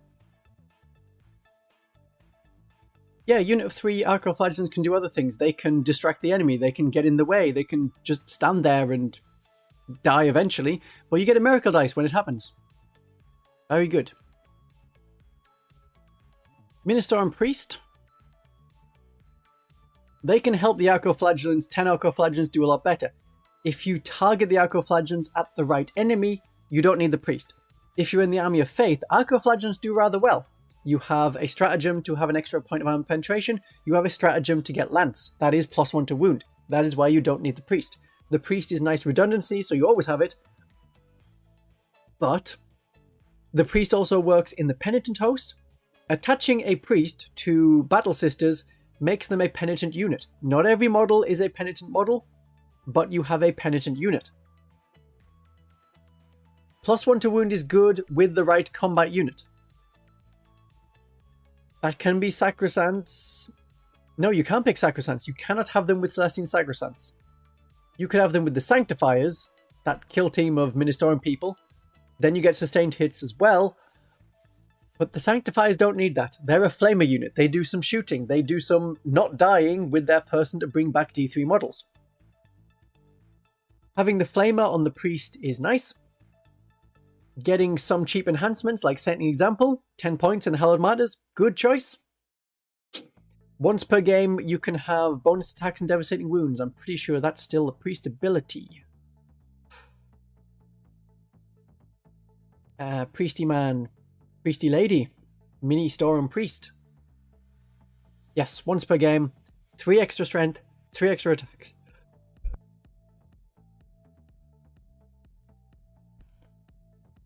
So there's no devastating wounds, but more attacks, more strength for that model. People still think, oh, it's every model, Arco-flagellants getting 3 more attacks and 3 more strength. Well, hey, no. Just that model. Just that model. Yeah, he's limited in what the priest can lead. One of their things, though, is if you attach them to novitiates, they can infiltrate. They don't stop the infiltrate. If you attach them to dominions, even on foot, they can still scout. That's the... not the Holy Mission. It is the Holy Mission. Yeah, it's called the Holy Mission. Holy Vanguard is where the Dominions, even in a vehicle, even with characters that don't have Scout, can still Scout. Yeah, Sanctifiers move up, fire Overwatch, fire their flamers, die. Yeah. That's how they go. Okay, I think I'm happy with the Priest in B tier. That seems appropriate. They're not as amazing as they were in the Index, because in the Index, Arco-flagellants was so much better. Right, we have 3 units left. Canoness, Repressor, Rhino. Let's do the Repressor. Repressor is an okay vehicle. I don't know whether they're going to be B tier or C tier in the Bringers of Flame. If people want to take the Bringers of Flame. Having a transport keeps your sisters safe. The Repressor is 5 points more than an Immolator, and you don't split a unit. The Repressor is nearly twice the cost of a Rhino. The Repressor has a Heavy Flamer and a Twin Heavy Flamer. 6 sisters inside can shoot out from the firing deck, so you could carry a full squad of Dominions. They can still Scout, even with the Preacher, and all of the Flamers or Melter Guns and the Vindictor of the Preacher can still shoot out the top. You don't have to get out of a vehicle. The special ability of the Repressor lets you hide inside if you are going to get charged. Emergency Combat Embarkation. In the enemy's charge phase, 1 unit that can go inside it gets inside it.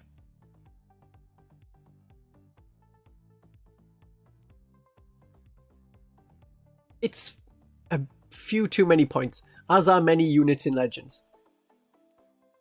And it's not much better than an Immolator in terms of profile.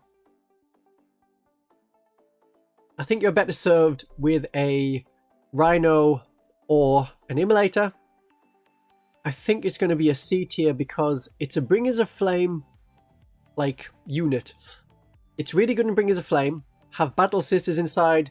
If you're going to get charged, get back inside. Something that the Dominions could generally do in any detachment with any transport. So I'm going to put that Repressor in C tier. That leaves the Rhino and the Canoness. Any preference so far?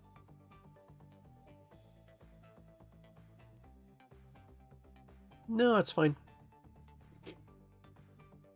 Okay, Rhino it is, since we're talking about transports. The Sororitas Rhino, slightly different of course. Its ability is still regenerate 1 wound in each of your command phases. A lot of the new Chaos have special things for their Rhinos, like the World Eaters one. If you shoot it, then the guys inside get out, making their moving charging easier. It's optional. It's optional. No, it's not if you shoot it, it's if you move close enough to it. So it's a really close charge. The Tzeentch one does something different. I think the Death Guard one does something different as well. And the Slaanesh Rhino will do something even differenter. Many differences. So, the Rhino is the cheapest way to get a unit into combat without spending command points on rapid ingress. So, Repentia like it.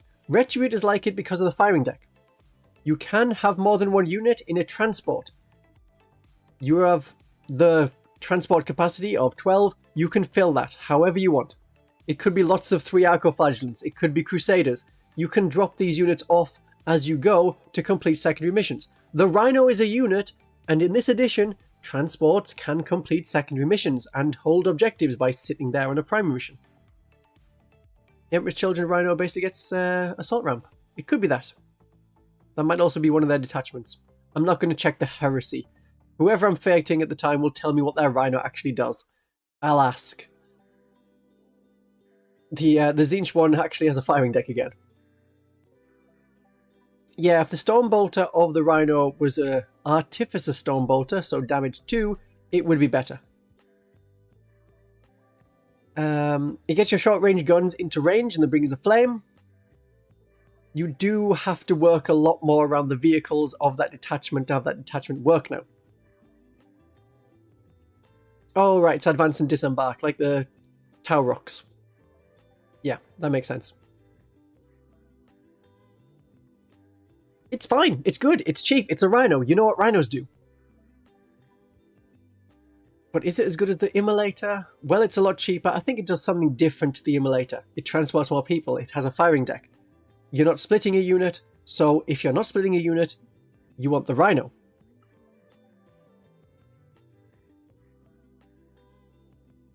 How can you use a Miracle Ice to trigger the Palatine's lethal for multi-melter and then use a Miracle Ice for damage? That is 2 Acts of Faith. That is how the Army of Faith works. In the Army of Faith, the detachment rule is you can use 2 Acts of Faith. Per unit. Per phase. Yeah, carrying a big squad of 10 Repentia works good. Immolator would only be able to carry 5 or 6 of them. Good. I think we're putting the Rhino in A tier. No problems there. That leaves us with the Canoness. The Canoness on foot. The Lonely Canoness as an option. There's a lot of ways to equip your Canoness. You can have a Rod of Office, so that your unit rerolls hit rolls of 1. You can have a the Blade, Blessed Blade, instead.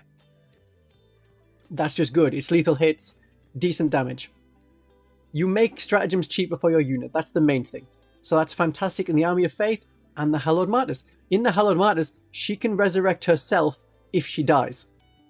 In the Champions of Faith, it's great for leading Sacrosancts and getting those combat stratagems much cheaper. You can use multiple across your army. So if you have Sacrosancts, it's not a bad idea to have a Canoness with one of your 3 units of Sacrosancts, as apparently people are doing. I know it's worked one time at one tournament. I don't know if the meta is sufficiently kept up so that they're going to still work. But yeah, it works. Rod of Office, then you can have a Power Sword and a Plasma Pistol. That's the monopose Canoness from the previous Combat Patrol set. Reroll hit rolls of 1. Or you go in for straight damage and have the Blessed Blade. If you're wandering alone, that's what you do. Cheap unit to wander alone, complete Prime Insector missions, and you have that invulnerable save. Once per game, you can activate it. It's at the start of a phase, not when you're about to be hit. So it's okay. You've just got to say, hey, okay, I'm going to use this thing. The enemy's like, I'm going to shoot you. Whoa, whoa, whoa, whoa, whoa. I'm going to activate my invulnerable save at the start of this phase. Do you still want to shoot me? If you're going to get hit by precision attacks, maybe you will be hit by precision attacks. You don't know. Activate it, and then the enemy will go, doesn't matter. I won't kill the Canoness. I'll kill other models around her, and then maybe get to the Canoness. You can't find ways to get a Rod of Office for your Canoness. Blessed Blade is fine. Otherwise you have the Brazier of Holy Fire, which is a one-shot flamer. But then you have to have the Chainsword. It's a really awkward set of rules around the model to kind of make the model work and also make the monopose model work. It's not the best. I think she's an A tier character. Makes so many units so much better. Up you go there, A tier. So there's our, for the current meta, after the June balance patch, this is how we're doing. With some games under my belt so I know what I'm talking about. Rather than going, yeah, on paper this sounds fine. Let's see how it is. Which is where I think too many Sacrosancts doesn't work. Too many Paragon Warsuits does not work. Mortifiers work better than Penitent Engines, as I've found from playing them. That's what I think. This is the community tier list. Great. I think 3.5 hours is long enough for a stream. This has been fun. What's my favourite detachment? Army of Faith. I like the Army of Faith. The stratagems are just so easy to use. The detachment rule is so useful because you can be like, oh yeah, I can do multiple things with my Miracle Dice. That's great. You win a local event with 30 Sacrosancts. Good, I'm glad it works. It's not for me, but I'm glad it works. Champions of Faith, it'll do well. Hallowed Martyrs, it'll do well. It'll do awful in the Bringers of Flame. It'll not do great in the Penitent Host. It's fine-ish in the Army of Faith. You can have Lance, you can have -1 AP, you can be -1 to hit. Those can work. It's going to be, it's a choice. It's not a bad choice with the Sacrosancts. Right, I have a Discord link in the description if you want to join the Discord community and say hello to people, try and help each other out. If you want to get me to personally help you, if you're like, I have this army list idea, or I want some help updating to use Champions of Faith at 2,000 points.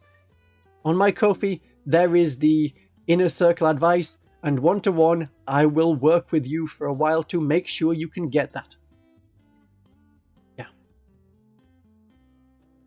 Excellent. Okay, that's where I'm going to end it. This has been a fun 3.5 hours. My darlings and viewers, have a great day of 40k.